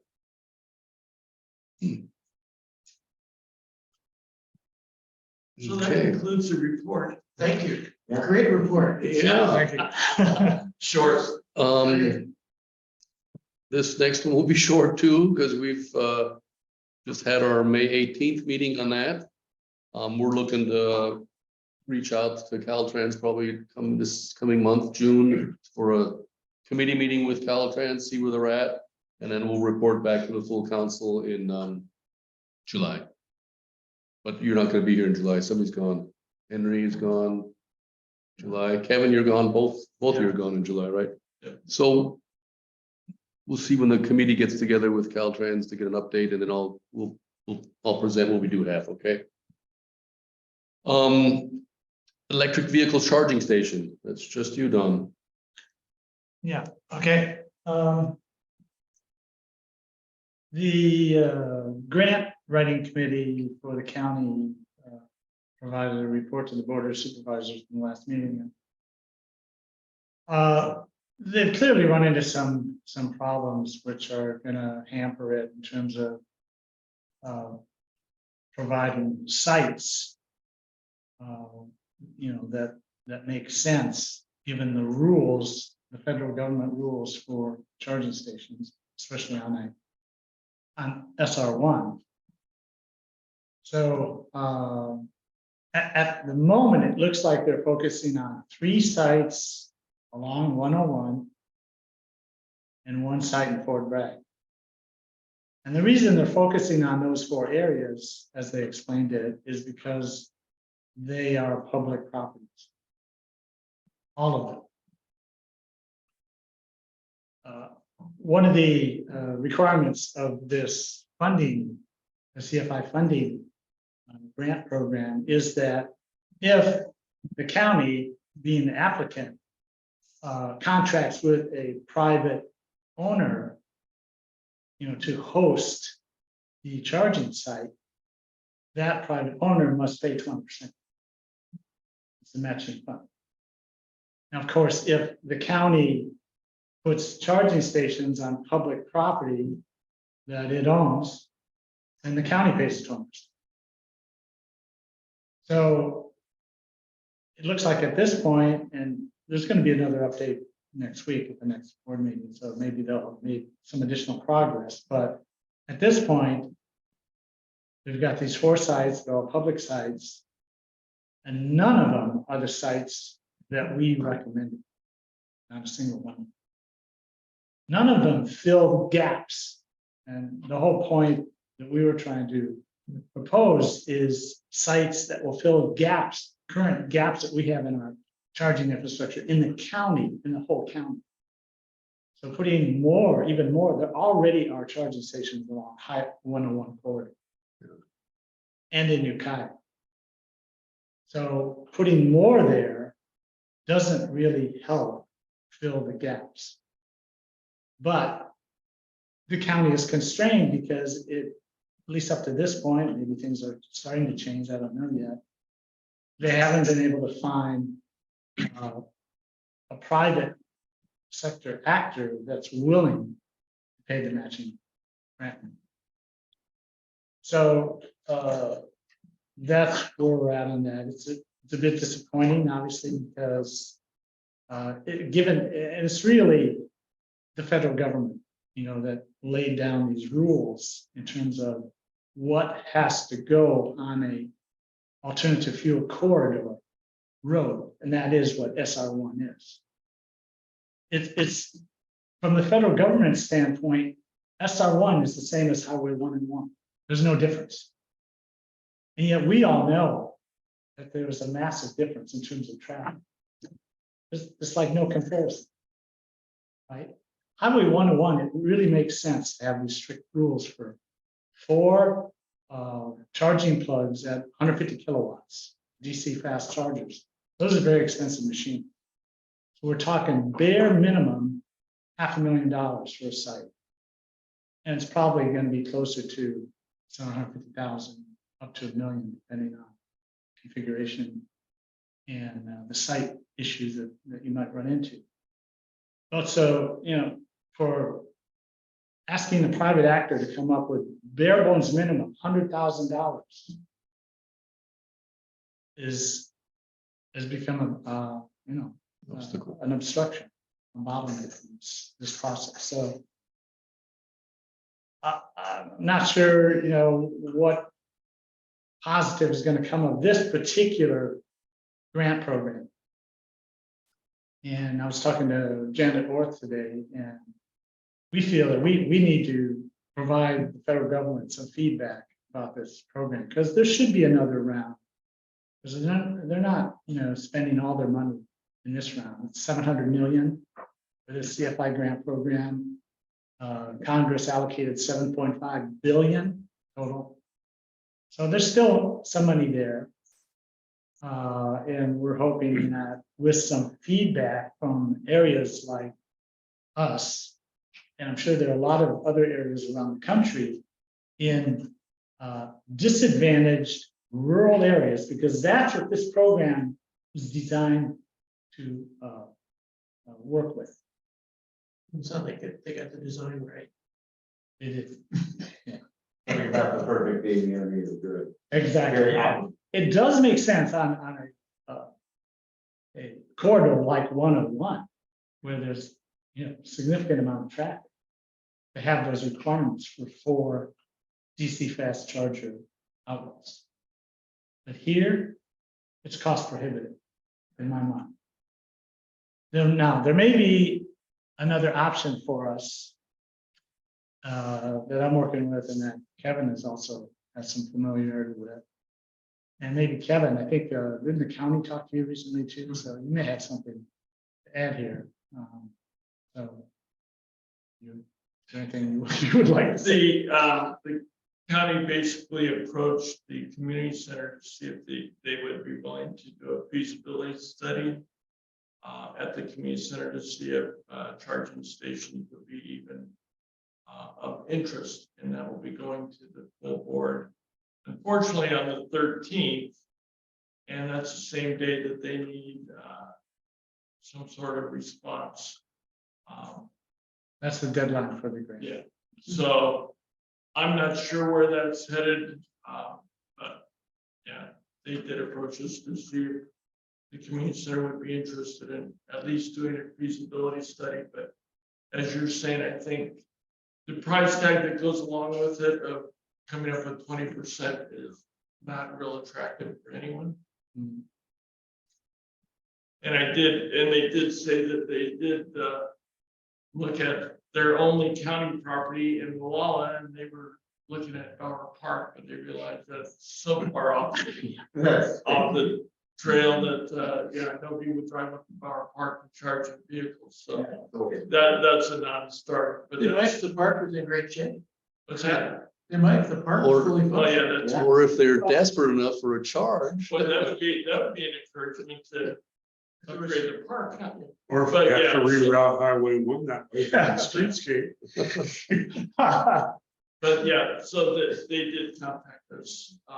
And Don and I also talked to a vendor who also kind of gave us a business model that said we'd be happy to come in and install the spaces and all the infrastructure at their cost, which was real nice, but yeah, I'm not sure, because there was, in addition, there would be some monetary compensation to the community center as well, but we're not sure as to the impact of that on the master plan for the park, for the community centers.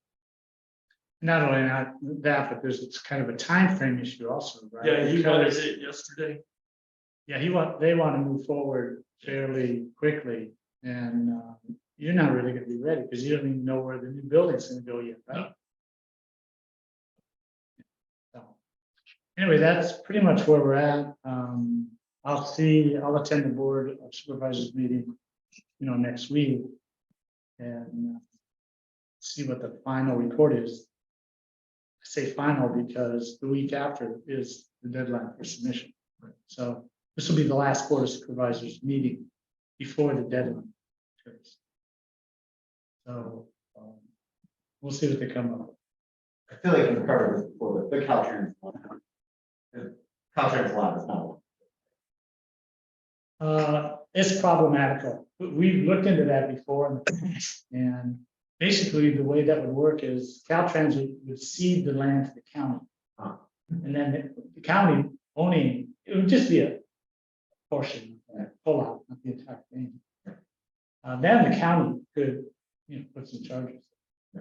The reason it's not feasible or practical from the Caltrans standpoint to put charges on their property is that according to their rules and regulations, at least this was the way they were a year or two ago when we looked into this.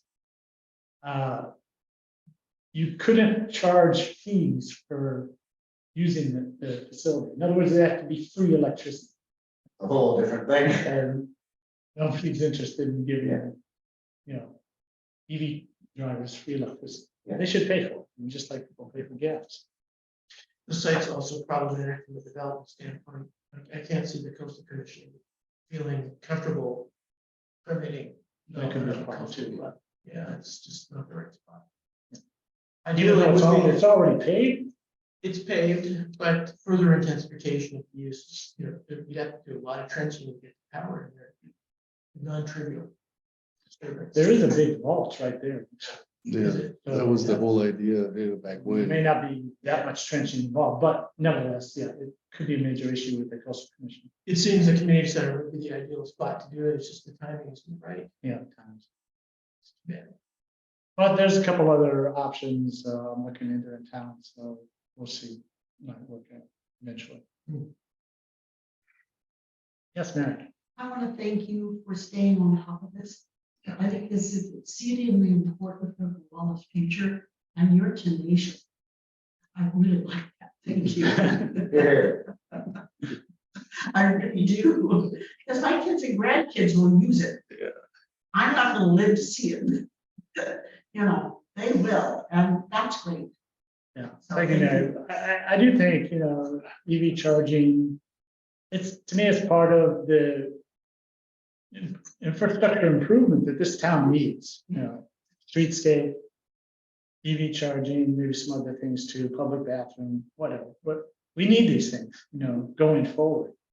So, and because we're unincorporated, seems like we have to work harder than say a city would have to work to do, make it happen. Thank you. I really appreciate All right, you again, Henry and Don on the telecommunications committee? Anything? On that? I'm slowly starting to look into some options for modifying how our website works, Oh, but I haven't made any major progress yet. that's gonna take a bunch of your time too, yeah. Okay, anything from Henry on that, or? As far as YouTube goes, I tried to upload the audio recording of that Caltrans presentation, at the Wall Arts Center. Mhm. That turned out to be a huge file. And YouTube has limitations. Matter of fact, you can't upload just an audio file to YouTube. It has to be video. Mhm. So in retrospect, I should have recorded it as a Zoom meeting, even if the video for the Zoom really didn't show much. But at least then I could have uploaded it. But Next time. next time. Well, that was the first time I tried to upload a large. And it's not even the size in terms of YouTube, it's just the fact that it's only audio. They want just video content. You can upload a still as your video. There are Uh, plenty of videos out there that just have a picture. Yeah, It doesn't have to be the whole video. well, it has to be the file has to be MP4. Yeah. So that's the problem. Anyway, Man, I think if we're serious about getting that, I think it would be fairly straightforward to convert that on the video file with just a text behind it. I don't. yeah, well, I did a little bit of research and there is a way to trick the YouTube. But it's a bit complicated and I just didn't have the time to really do that. And I figured it's not absolutely totally critical anyway. And that was a public meeting. We had good attendance. The ICO, I guess, were they there? I didn't notice. I They didn't. did a report on it. And recorded, I had it on a thumb drive and took it to them. Oh, you did? If you want that thumb drive. No, I have the recording that I made, so I didn't. But, so you took it to them. And ICO followed up with Caltrans also. You So did what? that's ICO followed up with Caltrans after the meeting. Oh, And okay, so that's why I think they got some of the material. okay, I see. I agree. I don't think it's critical to say that on YouTube. No, and also I think as far as the ICO goes, they're a journalism organization. We don't have to do their job for them, in my mind. I mean, if it's convenient for us to upload stuff on YouTube, and normally it's not a problem, I'll do it, but we don't really have to do the ICO's job. They're independent news. And it goes to Jim. I used to work for a newspaper and we wanted to cover an event, we'd send a report. This is how you do it.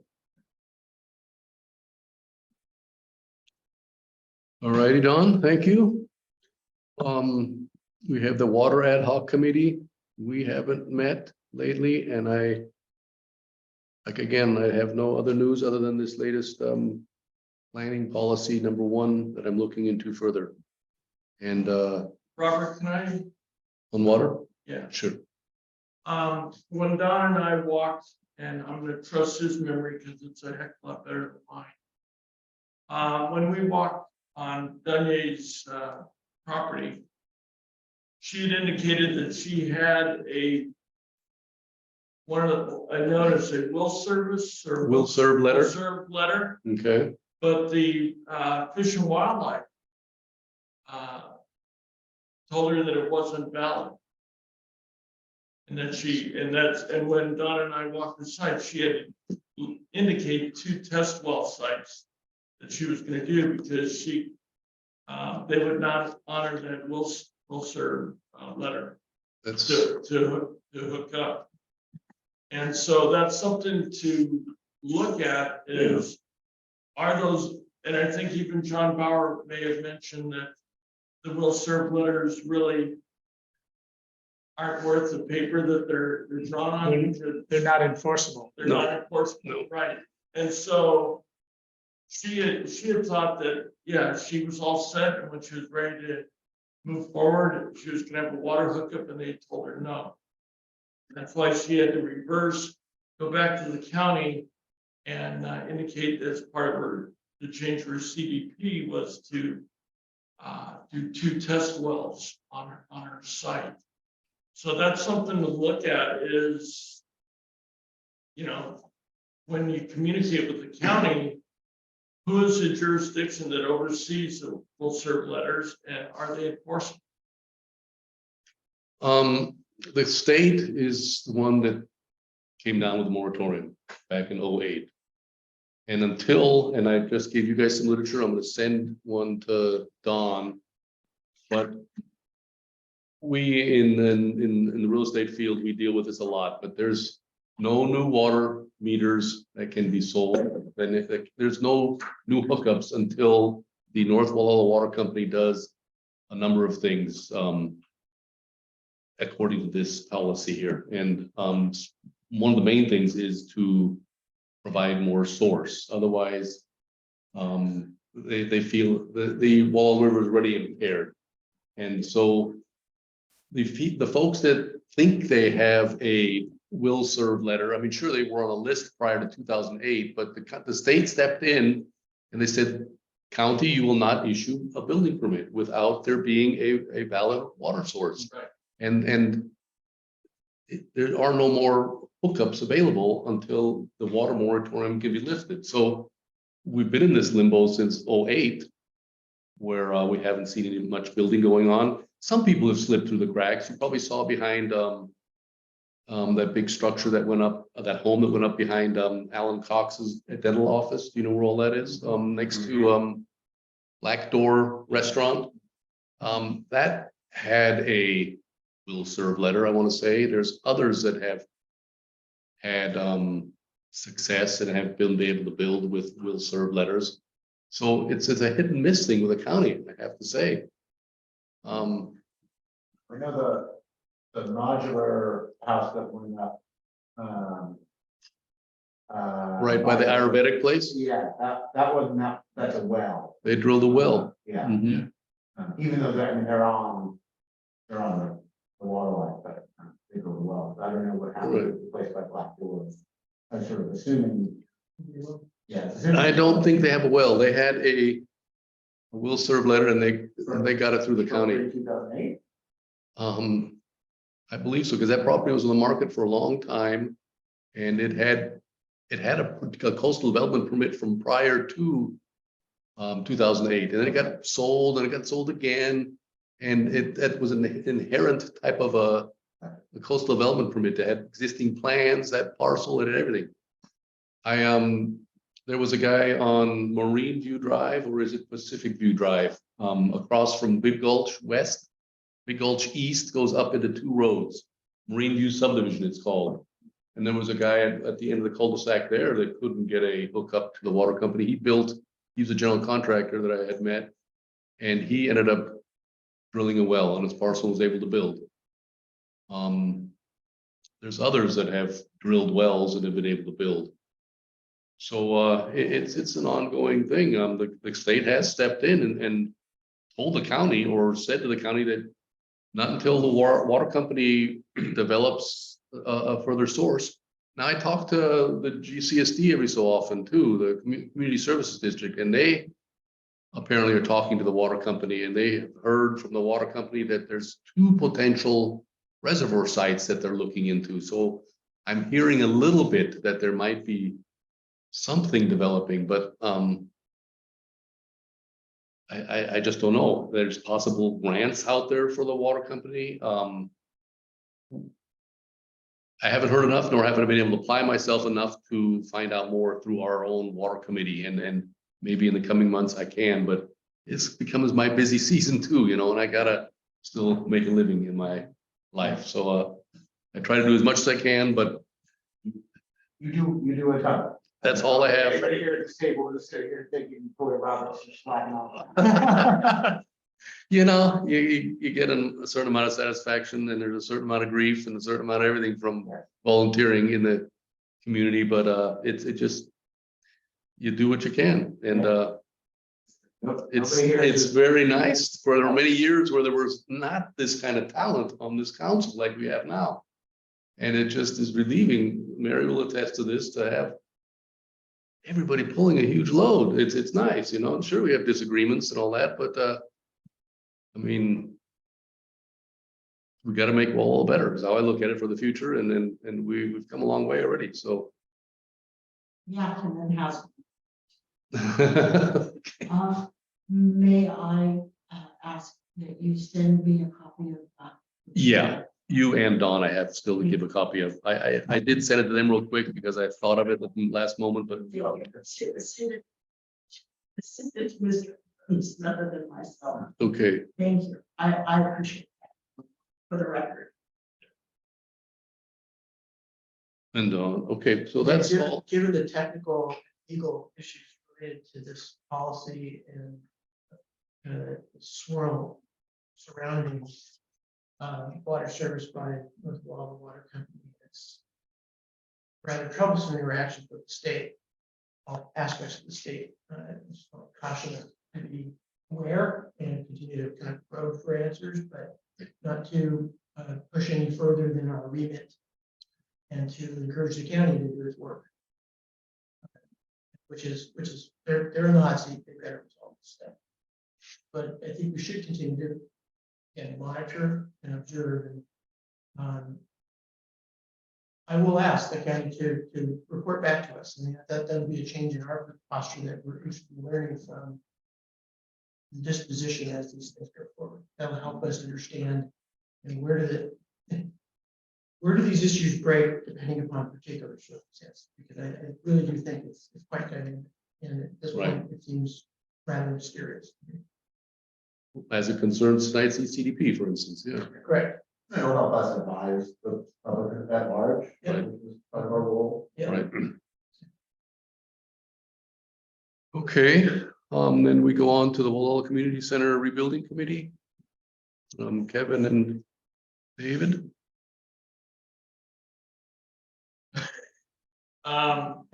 We, the board of, sorry, scratch that, Mary. The board of directors, and the rebuilding committee conducted the second round of interviews.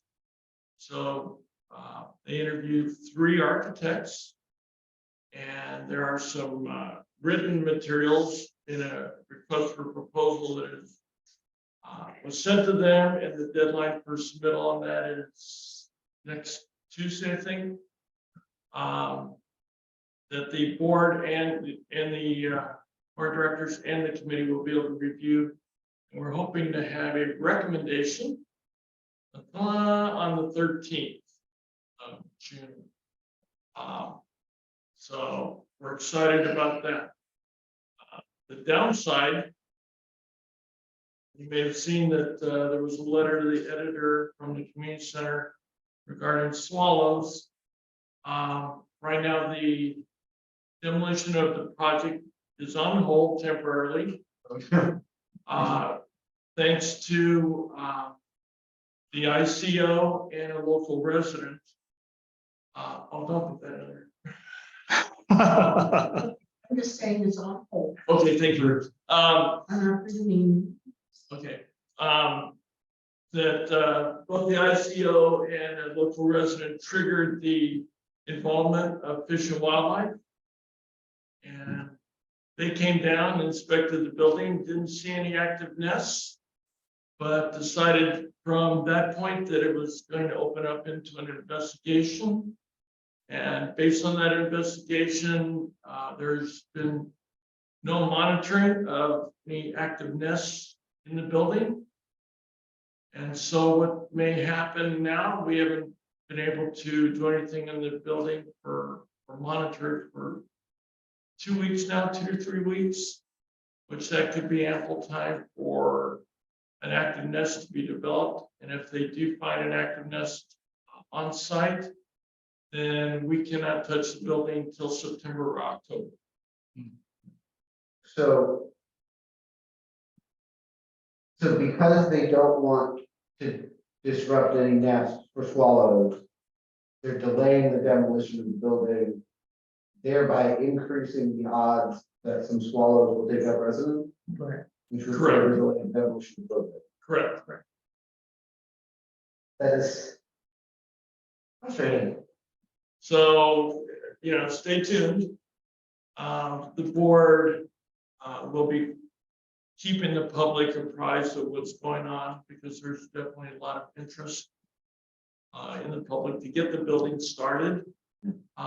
Regardless, on Saturday, we're gonna have our third town hall meeting, so we're still working as if we're gonna put a shovel in the ground soon. There is a exemption that allows the community center to fast track their and pull a building permit, but it has to be done within 1 year of we're kind of in debate. We're not sure if it's 1 year from when the fire occurred, or 1 year from when a demolition permit was pulled. So that makes it somewhere around February 2024. We have to have our plans in to have the exemption, and not have to go through all the other hoops. Trying to avoid that and fast track the building. David, Don? Yeah, I'm just curious whether in the building plans, I guess, well, do you have an architect yet or not? No, we'll have an architect hopefully selected by June 13th. Okay. I was just gonna suggest that it kind of makes sense, even if you're not necessarily gonna install EV chargers right away, whatever. I think it makes a lot of sense to put in some infrastructure. Put in conduit. You're gonna be digging up the ground anyway. It's the cheapest time to do it. And then you're ready. Then you wait for a grant to help you purchase the equipment. That's just a little suggestion. Well, the problem we're running into right now is that the going estimate right now, and Robert, you can correct me if I'm wrong, but right now, based on realtors, so we've talked to in the area, and contractors, it's coming in about $700 a square foot, which that means it's going to be about a $3.8 million community center project just to replace the existing building that burned down. We have a phase 2 that is going to develop a master plan for that whole area. So even thinking about putting in any kind of infrastructure for EV charging would be really premature, because we're not even sure what the parking configuration will be. We've had architects that have submitted different ideas, which are great. But that'll be up to the, that's deer walk around. Oh. Yeah, they go through there. So anyway, but I don't want to be premature. It's really the board's decision on what they want to do. And so I'm kind of at their mercy. And that Dave and the rebuilding committee, because they're very active and responsive as well in addressing what the public's needs are. So The exemption for reconstruction is going to draw a tech box. And as much as most of that box is really going to be required to make sure that the building does as much as it possibly can within the available budget. The master plan, however, is going to be done fairly rapidly. There will be a sketch level plan that shows a relationship between the rebuilt building and everything else that can happen on the property. So that's where I fully expect to see the topic of the charging station at least be located in space.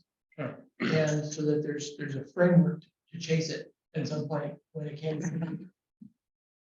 The other trigger point for this exemption is, again, keep the permitting lift as low as possible so these things can move. As soon as the board of directors gives direction to dig up more ground, then is immediately pertinent to the replacement.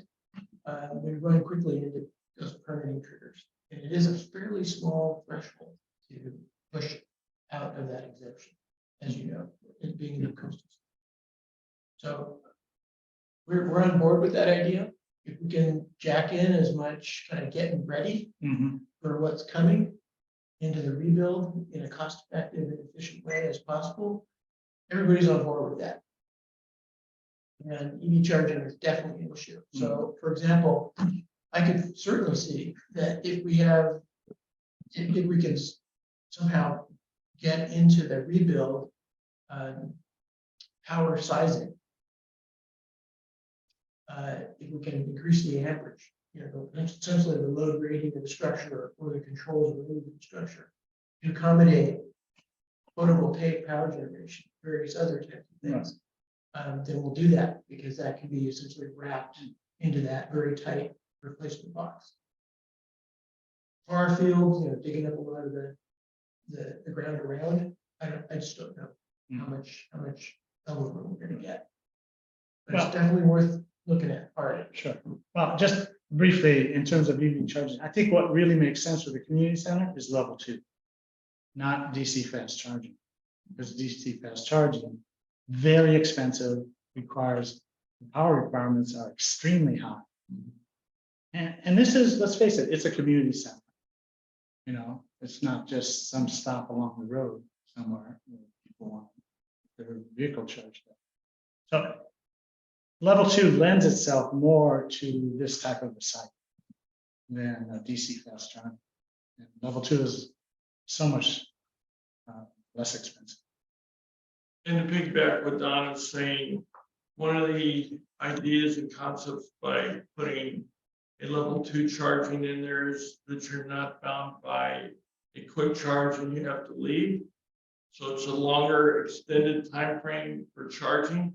So because of that, people will be able to hook up and go and utilize some of the businesses adjacent to the community center. Go shopping, you know, buy whatever. So it will encourage the business trade as well. So. Right, and also for local residents who, you know, people will be moving to electric vehicles. It's gonna happen during the course of this decade.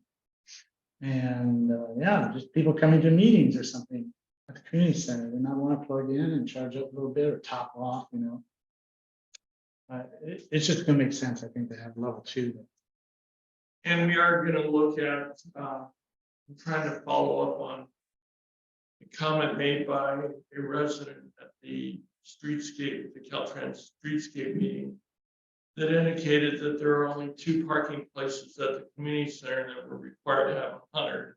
Yeah. I'm not quite sure where they got that figure, but it's interesting if we're supposed to have 100 parking places. But That's an odd comment. I thought so too, when that came through. we'll follow up on that because if And we I've- are required to provide 100 parking places, You're I gonna don't know need, where we would fit it, but that would definitely accommodate an EV charging if we're expanding that much.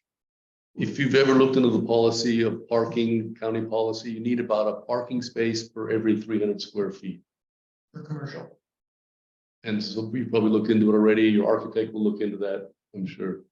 So where that figure came from, that's like, well, do I want to get into that? The 95 spaces we're gonna lose with streetscape.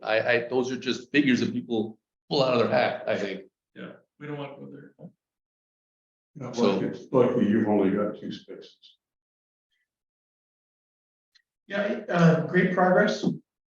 Thus far, moving fairly quickly to get the town on board. I have to say that the board of directors is very fortunate to have access to a great pool of candidates. So none of them are funky in any way. This would be a success with any of the candidates that the board would pick. So it's a great position to be in, to be able to get from quality. And each one of the candidates is very aware of the priorities in terms of replacement and master planning, and also very aware of constraints, permitting, regulatory sensitivity, cost, Coastal zone. all that kind of stuff, and cost. Really, the big scary elephant that's in the room, getting ready to step on everybody, is cost. And the longer this takes, the more it's gonna cost, and the less that can happen in the replacement. So, great mobilization, great focus. I fully expect that there will be a decision on the 13th, and then negotiations over, cost and scope and schedule, and onward we go. If the community center is able to get some volunteer help with construction, that $700 quote, $700 square foot quote could go down. It could, and each of the architects in different ways is open to finding ways to accommodate volunteer in construction. It's ultimately it's going to turn out to be what the general contractors accept. This will be a GC driven project. It's of that scale. There's enough risk where it's necessary to have a general contractor running the show and have it executed competently and in cost. And the GC is subject to all kinds of liability issues. And so having volunteers on an active construction site can be troublesome. However, there are ways to do it. And each of the architects is sensitive to that. I know the board is very interested in continuing to, again, help people have ownership in a variety of ways, including Right. getting involved with their hammers. You all weren't around, but Mary was when the big white barn in the Sea Ranch got rebuilt by a lot of volunteer help in the area. And I think Chris Beach headed that project up as a general contractor, but that was an immense project, but they did a great job, and there was many events that have happened there over the years, Christmas events, things like that. But so it'll be possible, I bet you. If Was they made the floor more even because there's Wait. huge.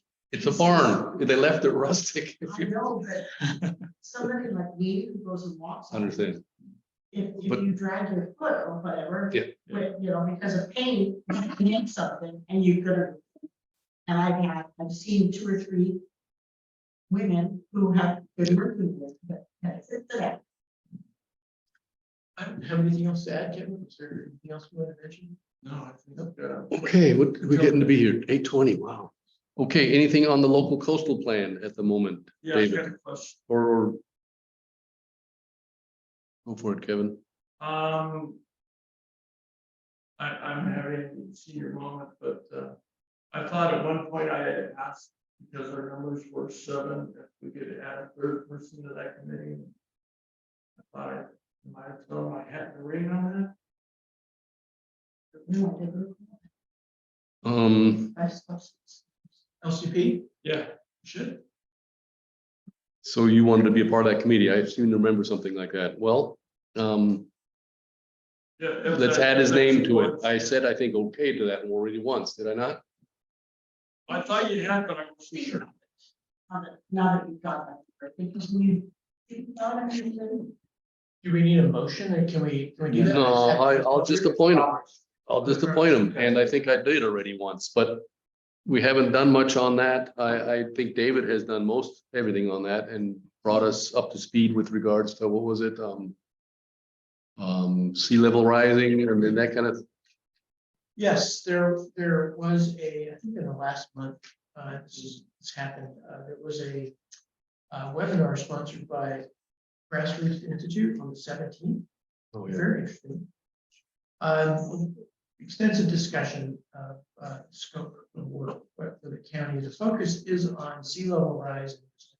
That's really where the money's interested, and the money's coming from the Coastal Commission, and the state's under a great deal of pressure to catch up.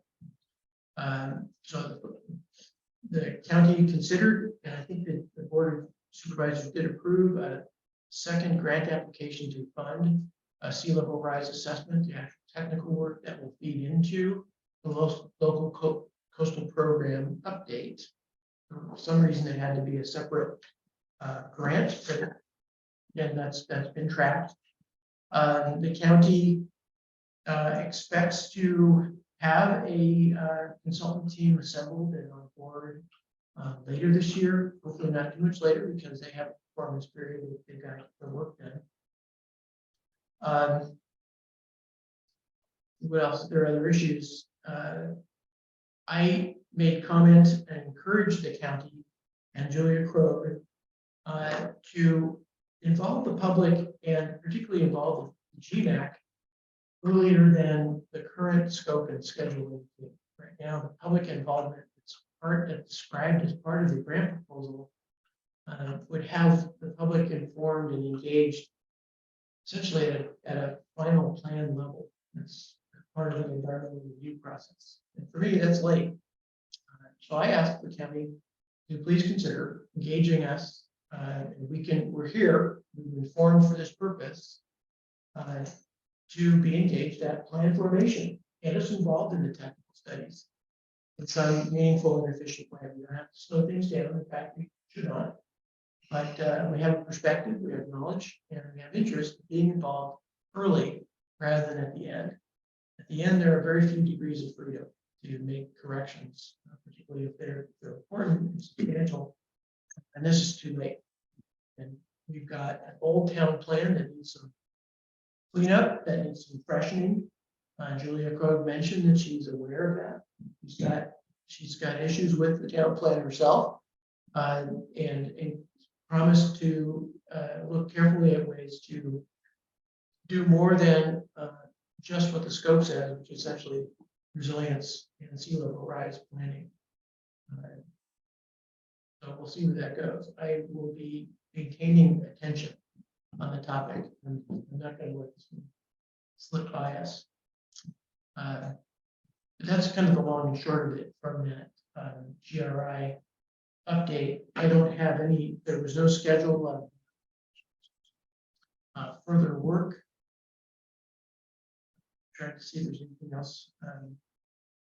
No, the big key was that the Board of Supervisors was to consider a partner grant to do the technical sea level rise study, and that has been approved. So.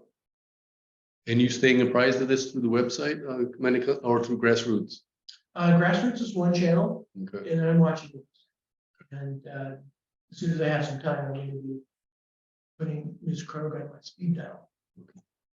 I'll try to get on the website too here. Not to harass, but just to let her know that we're friends, and GMAC is ready to pick up a hammer and contribute to the rebuild. Thanks for being. Yeah. My pleasure. It's a long process. I mean, Sonoma County has been in the process of their local coastal plan update since 2015. Really? Yeah. So it's definitely a long process. Yeah, well, when you read the town plan, really clear that there's a lot of, I mean, there's a lot of great stuff in there. Yeah. But some of the great stuff is also completely feasible from a water and otherwise perspective. You know, you read it and it's just, Mhm. it's a document that clearly doesn't understand that there's a water moratorium for the. Right.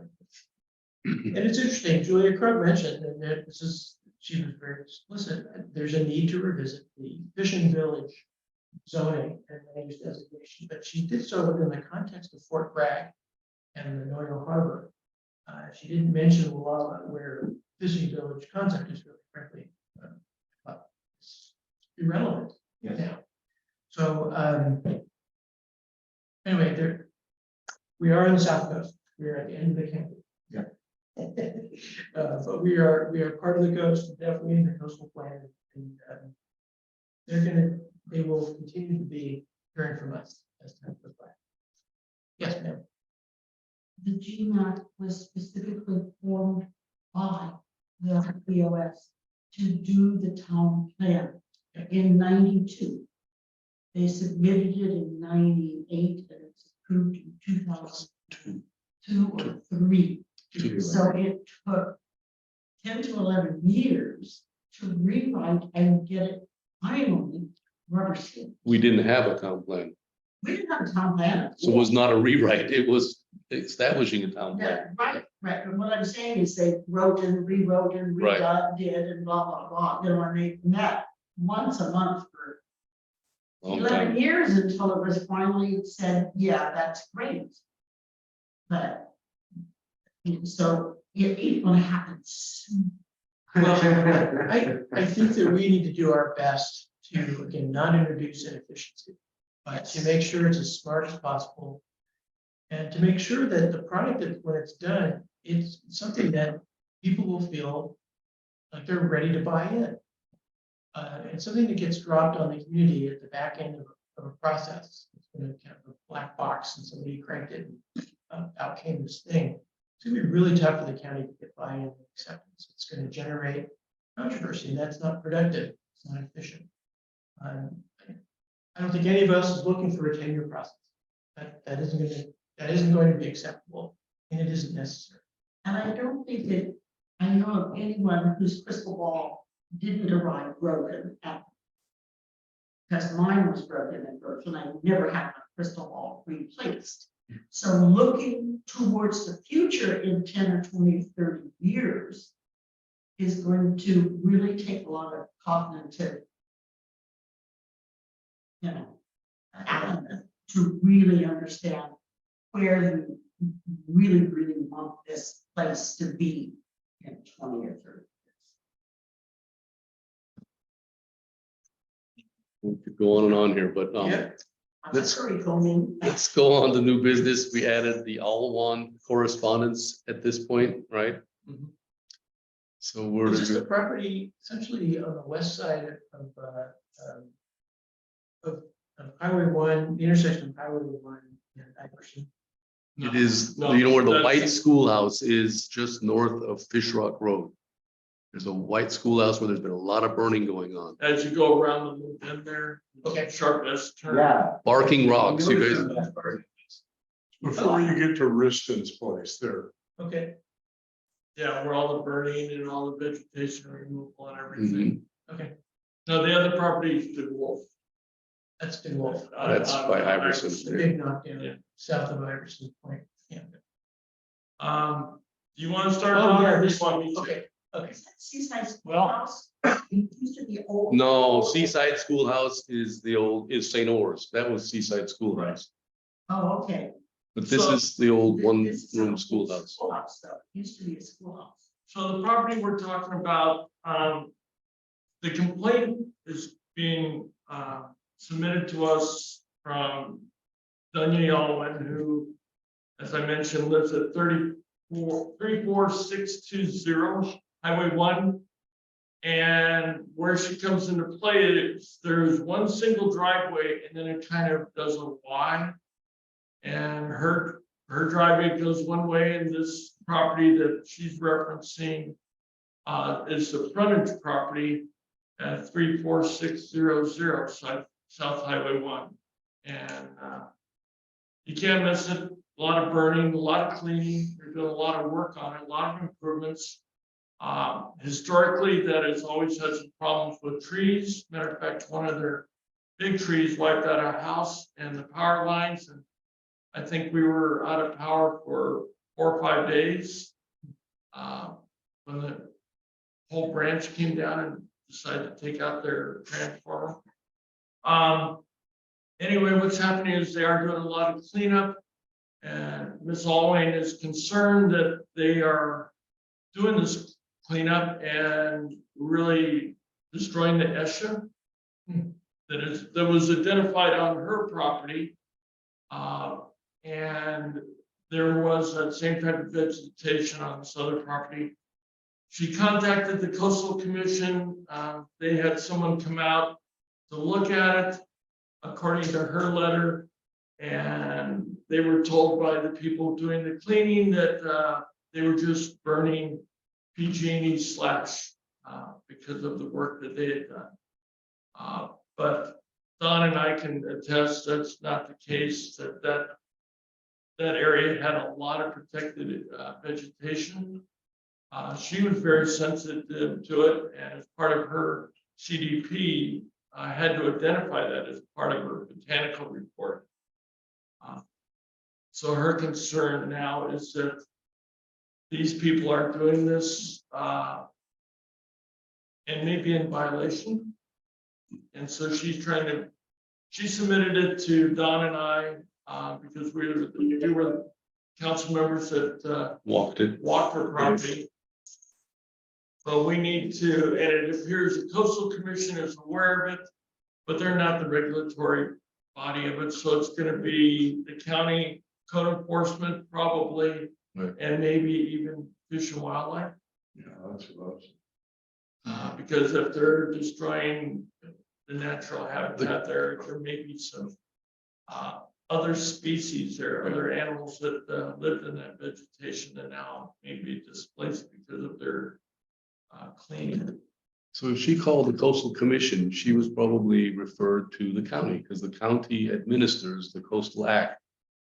That's what I thought. She said that she was in communication with Josh Levine at Coastal Commission Enforcement, At coastal commission enforcement. which, you know, you could be right. She may have her terminology incorrect. It might be a Mendocino County Code Enforcement Officer that she's referring to. So we'll do some follow-up on that.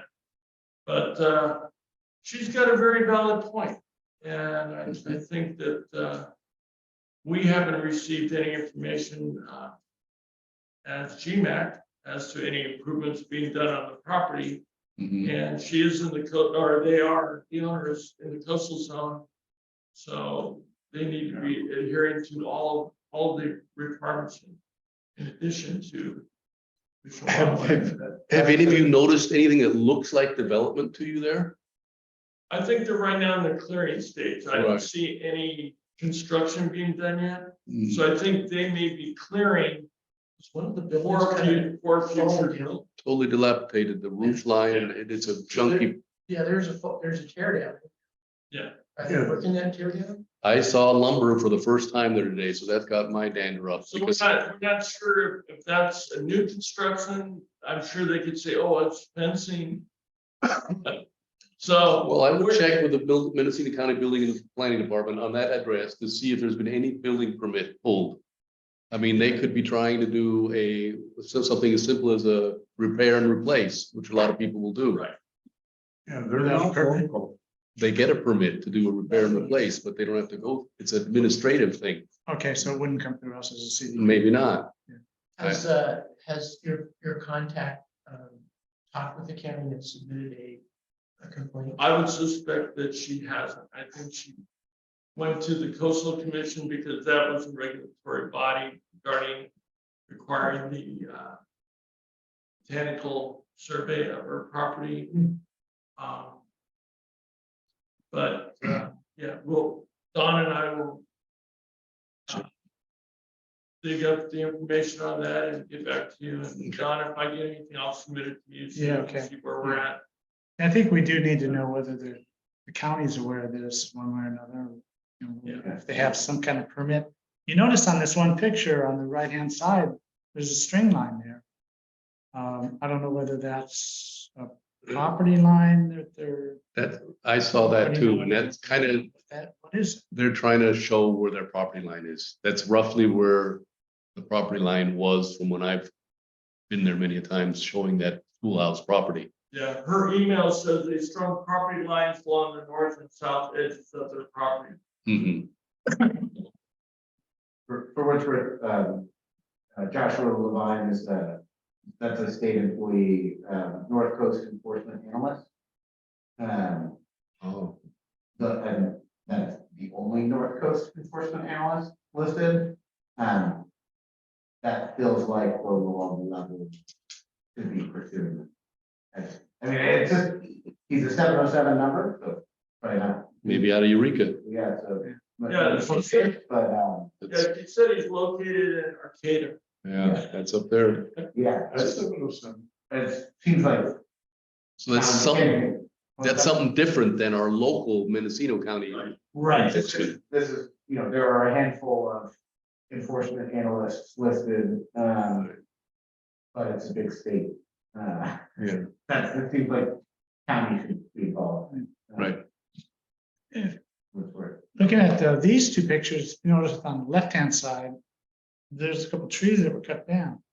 Now, I'm curious whether in an environment like this, basically close, if not on, coastal bluff, is there a permit required to cut trees? That's fresh cuts. You walked down there a ways, didn't you? That trail We did. leads Yeah, all the we way to did. the bluff. Good for you Yeah, it guys. does. She's got a beautiful property. Oh, they're both beautiful pieces. Did you see that she has a little pink trailer, I remember, doesn't She she? had a trailer there. And that's on the left. On the right there, looks like that's on the schoolhouse property, and that it looks like he was maybe burning dead stuff. I don't see anything that looks like it's live, but I'd have to walk it with you guys to see, Well, but there's a couple stumps there that look fairly freshly. on the left side, yeah, On the left okay. side. And she did offer that, if Don and I talked, well, we would do it out of respect, but she did offer to give us permission to walk her side again, and kind of mosey through the other side and take a look for That ourselves. might not be a bad idea. It's frustrating. Because we see so many people working so hard to get on the right side of all this stuff, and they're trying to do legitimate projects. Yeah.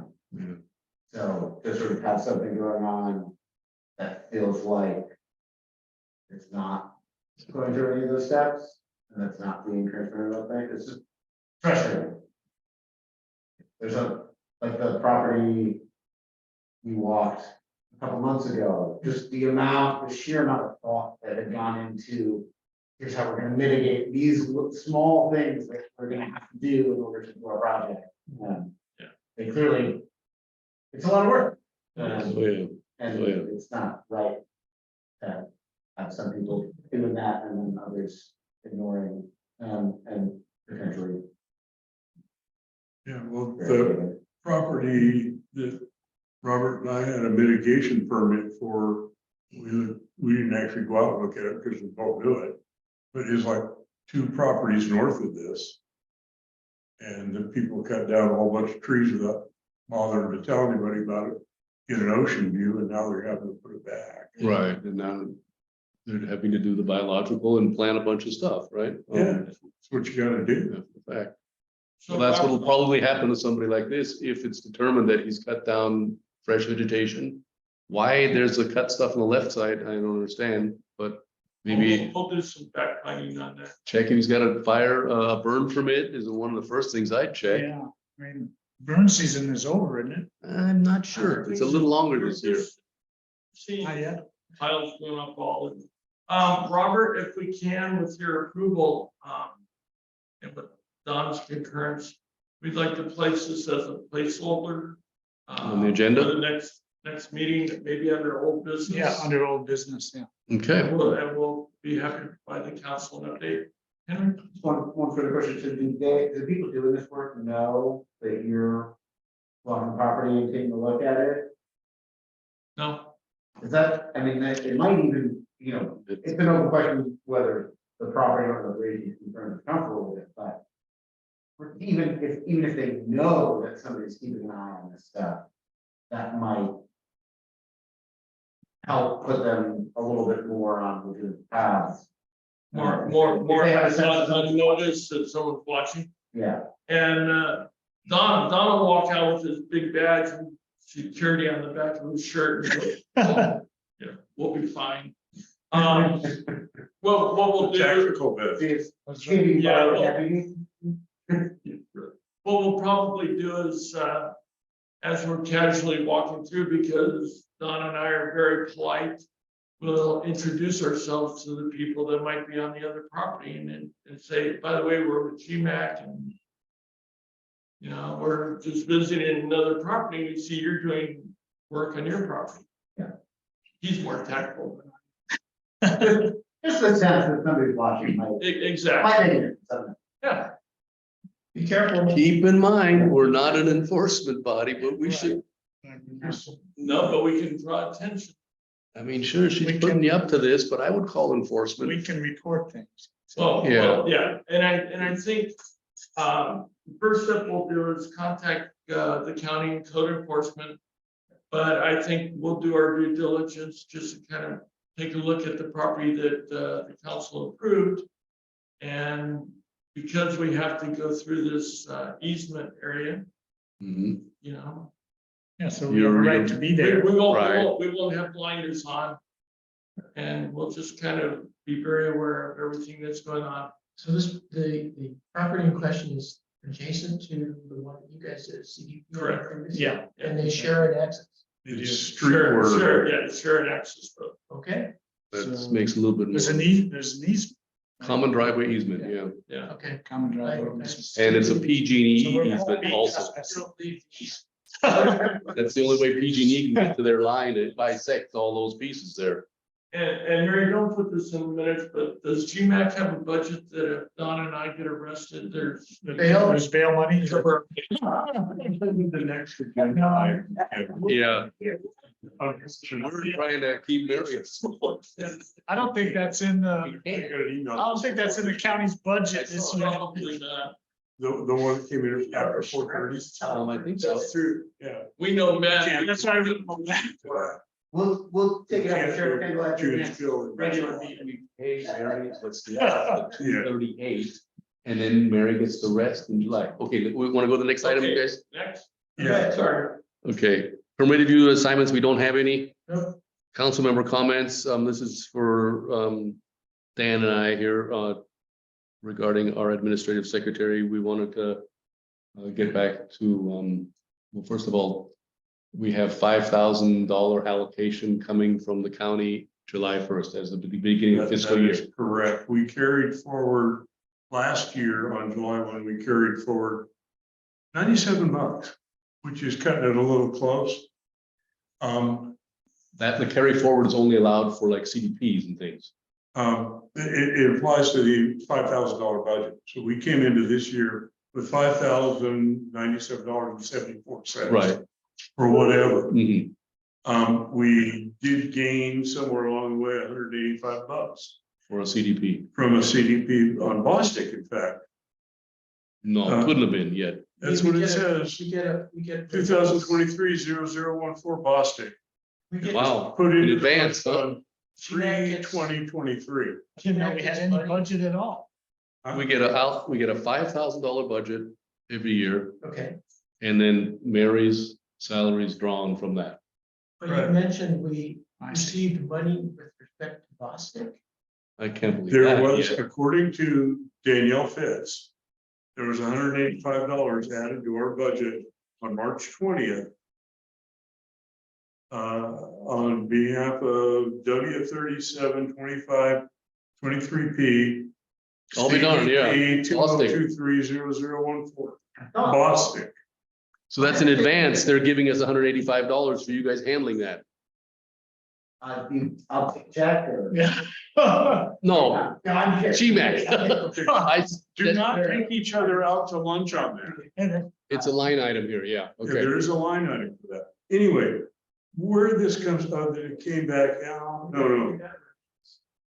Equal services, there's a $185. That's nothing to do with it. Anyway, as of the end of May, we had $233.98. Mhm. Today, we take out $25 for this room. Right, That leaves us $208.98 to the 1st of July when we get replenished. right.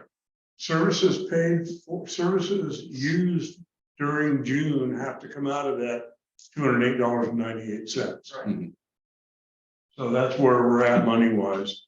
I recommend that we have a probably quarterly treasurer's report as part of a meeting, Good idea. so that all of us are appraised. Mhm. Because I'm pretty sure I wasn't really paying that much attention to it. I'm the darn treasurer. And that's supposed to be my job. And I confess that I did not catch that we were this close. Well, I On the mean, other hand, we're better than we were last year at this point by $80. What would you say our remainder is at this point? What's left? Right, what's that? 233.98 Less than $25 tonight for for tonight. this meeting room. So 208.98 And is out what of- we've got Yes. unallocated. And the new 5,000 comes July 1, July 1, so we don't have any meetings. but not. Till not- July. July 1, we don't. Does this include paying off wall arts for the meeting there? Is That does not- Caltrans did that. Caltrans paid that. Yeah, I got them to pay that. Now, what we're concerned about is Mary's pay, I think, for the month of June. So Correct. whatever you're gonna get every last time that's here, still left, right? May May, and June. You just May haven't has been received- paid. I've just not sent it in, and it's over 200 and some but it's dollars. accounted for here on our line. It is accounted for. Your last submission Went in, of 8/19/45 has gone in and been deducted from this total already, Oh, okay. because I sent it in yesterday. Mhm. I sent it as soon as I got it, within hours. And Danielle took it out of here, so it's accounted for in this account Okay. after that. Okay, so if we approve her June statement, July, whatever the first meeting in July is, Yeah. it's taken out of this fiscal year, not the next. Correct, because the services were provided during June. We want- I guess the direction, if it can be made to Mary, is don't exceed $200. it probably already has though Or for what June. you could do is pay me in August for June. There we go. Well, I think that it's about when the expenses is incurred. Correct. It's It when doesn't you matter when we pay. Okay. Yeah, so June starts today. It should be. I'm sorry, what? We're having too many conversations. We are. No, I understand, so. $208 $200. and There you go. 98 cents. Correct, Yeah. is what's left. Okay, well, Do the math. That's what's left in the bank, and we're gonna have to, I don't know, are we authorized to have a bake sale? Sure. Ken, If we have a light month, maybe Mary can hold it to 208. I don't know. well, I think by having the extra special meetings that she attended was going to be an extra charge. If we had just regular meetings, one a month, then those additional costs would probably be covered. Correct, because Caltrans did not pay for her to be at the 5/20 or 4/20 meeting, whatever it was, May 18th meeting, the GCAT meeting. But I don't see that being, Is that in there? was that part of your $819? yes, Yes, it is. Okay. So Caltrans didn't pay for her. to do Should that. they? No, she's getting paid by the county for her time at the Right. 5/18 meeting. What I'm saying is so that was a long meeting at which Mary worked her butt off Right. and has appropriately been compensated. But we need to keep an eye on that going forward. Well, June doesn't have special meetings calendar. Right. What is a typical month? typical month is usually about. $400, $450. $200 represents 10 hours. So I can put off doing something until July. That's And what I I'm was. gonna do absolutely That's- totally necessary stuff, but that's what I was doing in May was necessary stuff. I have not done any of the clippings from the scrapbook or done much filing or anything for like January or February, because you guys have been really, really busy and the bill has been, I wouldn't say high, but not low either. They've reflected that. And Robert, I think that either you or Dan, because the council did take action to increase Mary's salary, that needs to be reflected, and if they need to increase the budget amount from $5,000 to accommodate for that raise in pay, Mhm. that's a reasonable expense, and that should be forwarded We to could try that, yeah. Mhm. Mhm. Also, It would you probably- could ask about the other CDPs that you have addressed. They used to pay $170 or $180 per CDP addressed and reported to them. Then they dropped that and said, no, they were gonna do it. Well, now it seems that you just now got the one you addressed tonight, Right. paid for it. But what about the others that you have, discussed? Why aren't they being paid? Why aren't we receiving funds for addressing those? Because this is the only one evidently. We'll check into that, Dan and I. Since this is a line sheet that they gave us from October of 22 on. Okay. So, the only thing we see here is, the one for Bostic. And I know we had others prior to that. Well, from So- 22 on, you bet I can. From- see every si- From August, we'll have to look into that, Dan and I. Yeah, look at the minutes. See if we can pick Each up some more $185 fees there for handling a CDP. Because some of those meetings were 3 CDPs at a time. Right. So let's, But- Dan, that's how we'll get her the additionals, right? 180 some a piece, you get 3 of them, that's like $450-500. And if we cut our meetings from 3 hours to 2 hours, that's what you say. Hey, guys. Yeah, we are getting to the end here, aren't we? Yeah, we. So we'll handle this, and Dan, the treasurer, will handle it primarily, but we'll handle it together, okay? Why we're not getting other CDP monies here, and why all of a sudden we got Bostic, yeah? Maybe you could, We'll get some more money. In the year with a couple of maps in it, or, Yeah. on the CDPs from 2000 or 22 to We're right, 23. we're right at the end of the fiscal year. I see we're gonna be able to pay Mary, whether it carries over into August, into July or whatever, we're gonna get her paid for June. Okay, so any other council, Yeah, Dave Mem- was trying to say something before. Yeah. Another point, okay, here, we've had meetings here. This is our third or fourth meeting. quite a few, 3 or 4, yeah, And not one of those has showed up on this budget. another good point. So I think When are we I gonna need to get- have, I think I need to have. We gotta get them paid here too, right? CLSD. Yeah, I forget, did we pay, were we supposed to pay them something in advance? Quarterly, I think was what, Quarterly, so Yeah. they may not be getting billed for that, but that's gonna come out of the budget during the period when the meeting was held, That or when needs, the bill comes. that needs to be the addressed. CLSD has been, Well, her salary increase and their, and room rental rate. So maybe the CDP money from 22 to 23 would really help with paying here. And maybe, put your $1,000 over there. The county's $7 million short. We're not gonna do this. But it doesn't come from the county, it comes from, Yeah, no, it comes from trust. I'm paid out of a trust fund. And I've tried to get a tax report, file my taxes. The county says the trust should cut that for me. The trust says, no, you work for the county, we only write check. The county has to report on your W-40s or whatever it is. And I've never received one because they're still at each other's throats saying, no, you do it, no, you do it.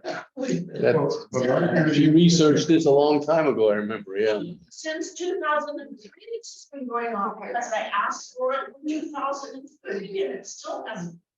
that's not bad. It's only been 20 years. What's the rule schedule? From Mendocino County, it's not bad. Yeah. But, You guys have So Robert, you and Dan are gonna look in. We'll coordinate on this, yeah. Okay, we've got 2 minutes left. Let's do it. question- Yeah, can we- Yeah, 2 minutes. In context of this, Mary, you're an independent contractor, correct? Evidently, I don't know, I've never. You're not an employee of Mendocino County. Evidently not, I'm an employee of a trust. Okay, I'll look into that too. They don't want to claim her as an independent contractor, nor as an employee, but she is under our jurisdiction. These are fourth and maybe. So, Mr. Oh, Chair, Mr. Chairman, I'll make a motion to adjourn at 8:59. But Mary's gonna give a I'll report. second. Did you give you a report yet, Mary? No, I haven't. Oh, sorry. Okay. And then- I'll leave track of that. Okay, and then we'll get adjourned here. It's always in order. I worked 40.6 hours in May. Materials were $7.11 for a total of $819.45. And Thank you, Mary. that's submitted, Yeah, okay. Very well, sir. Okay, and we didn't have any other member comments, so, who's gonna make a motion to adjourn? Evans moved, as second. Yeah, it's still 8:59. Okay, hurry. David, Yes. Henry, Aye. Don, Aye. Dan, All right. Kevin, Aye. Robert. Hi. So we gotta get the chair. Go to this place.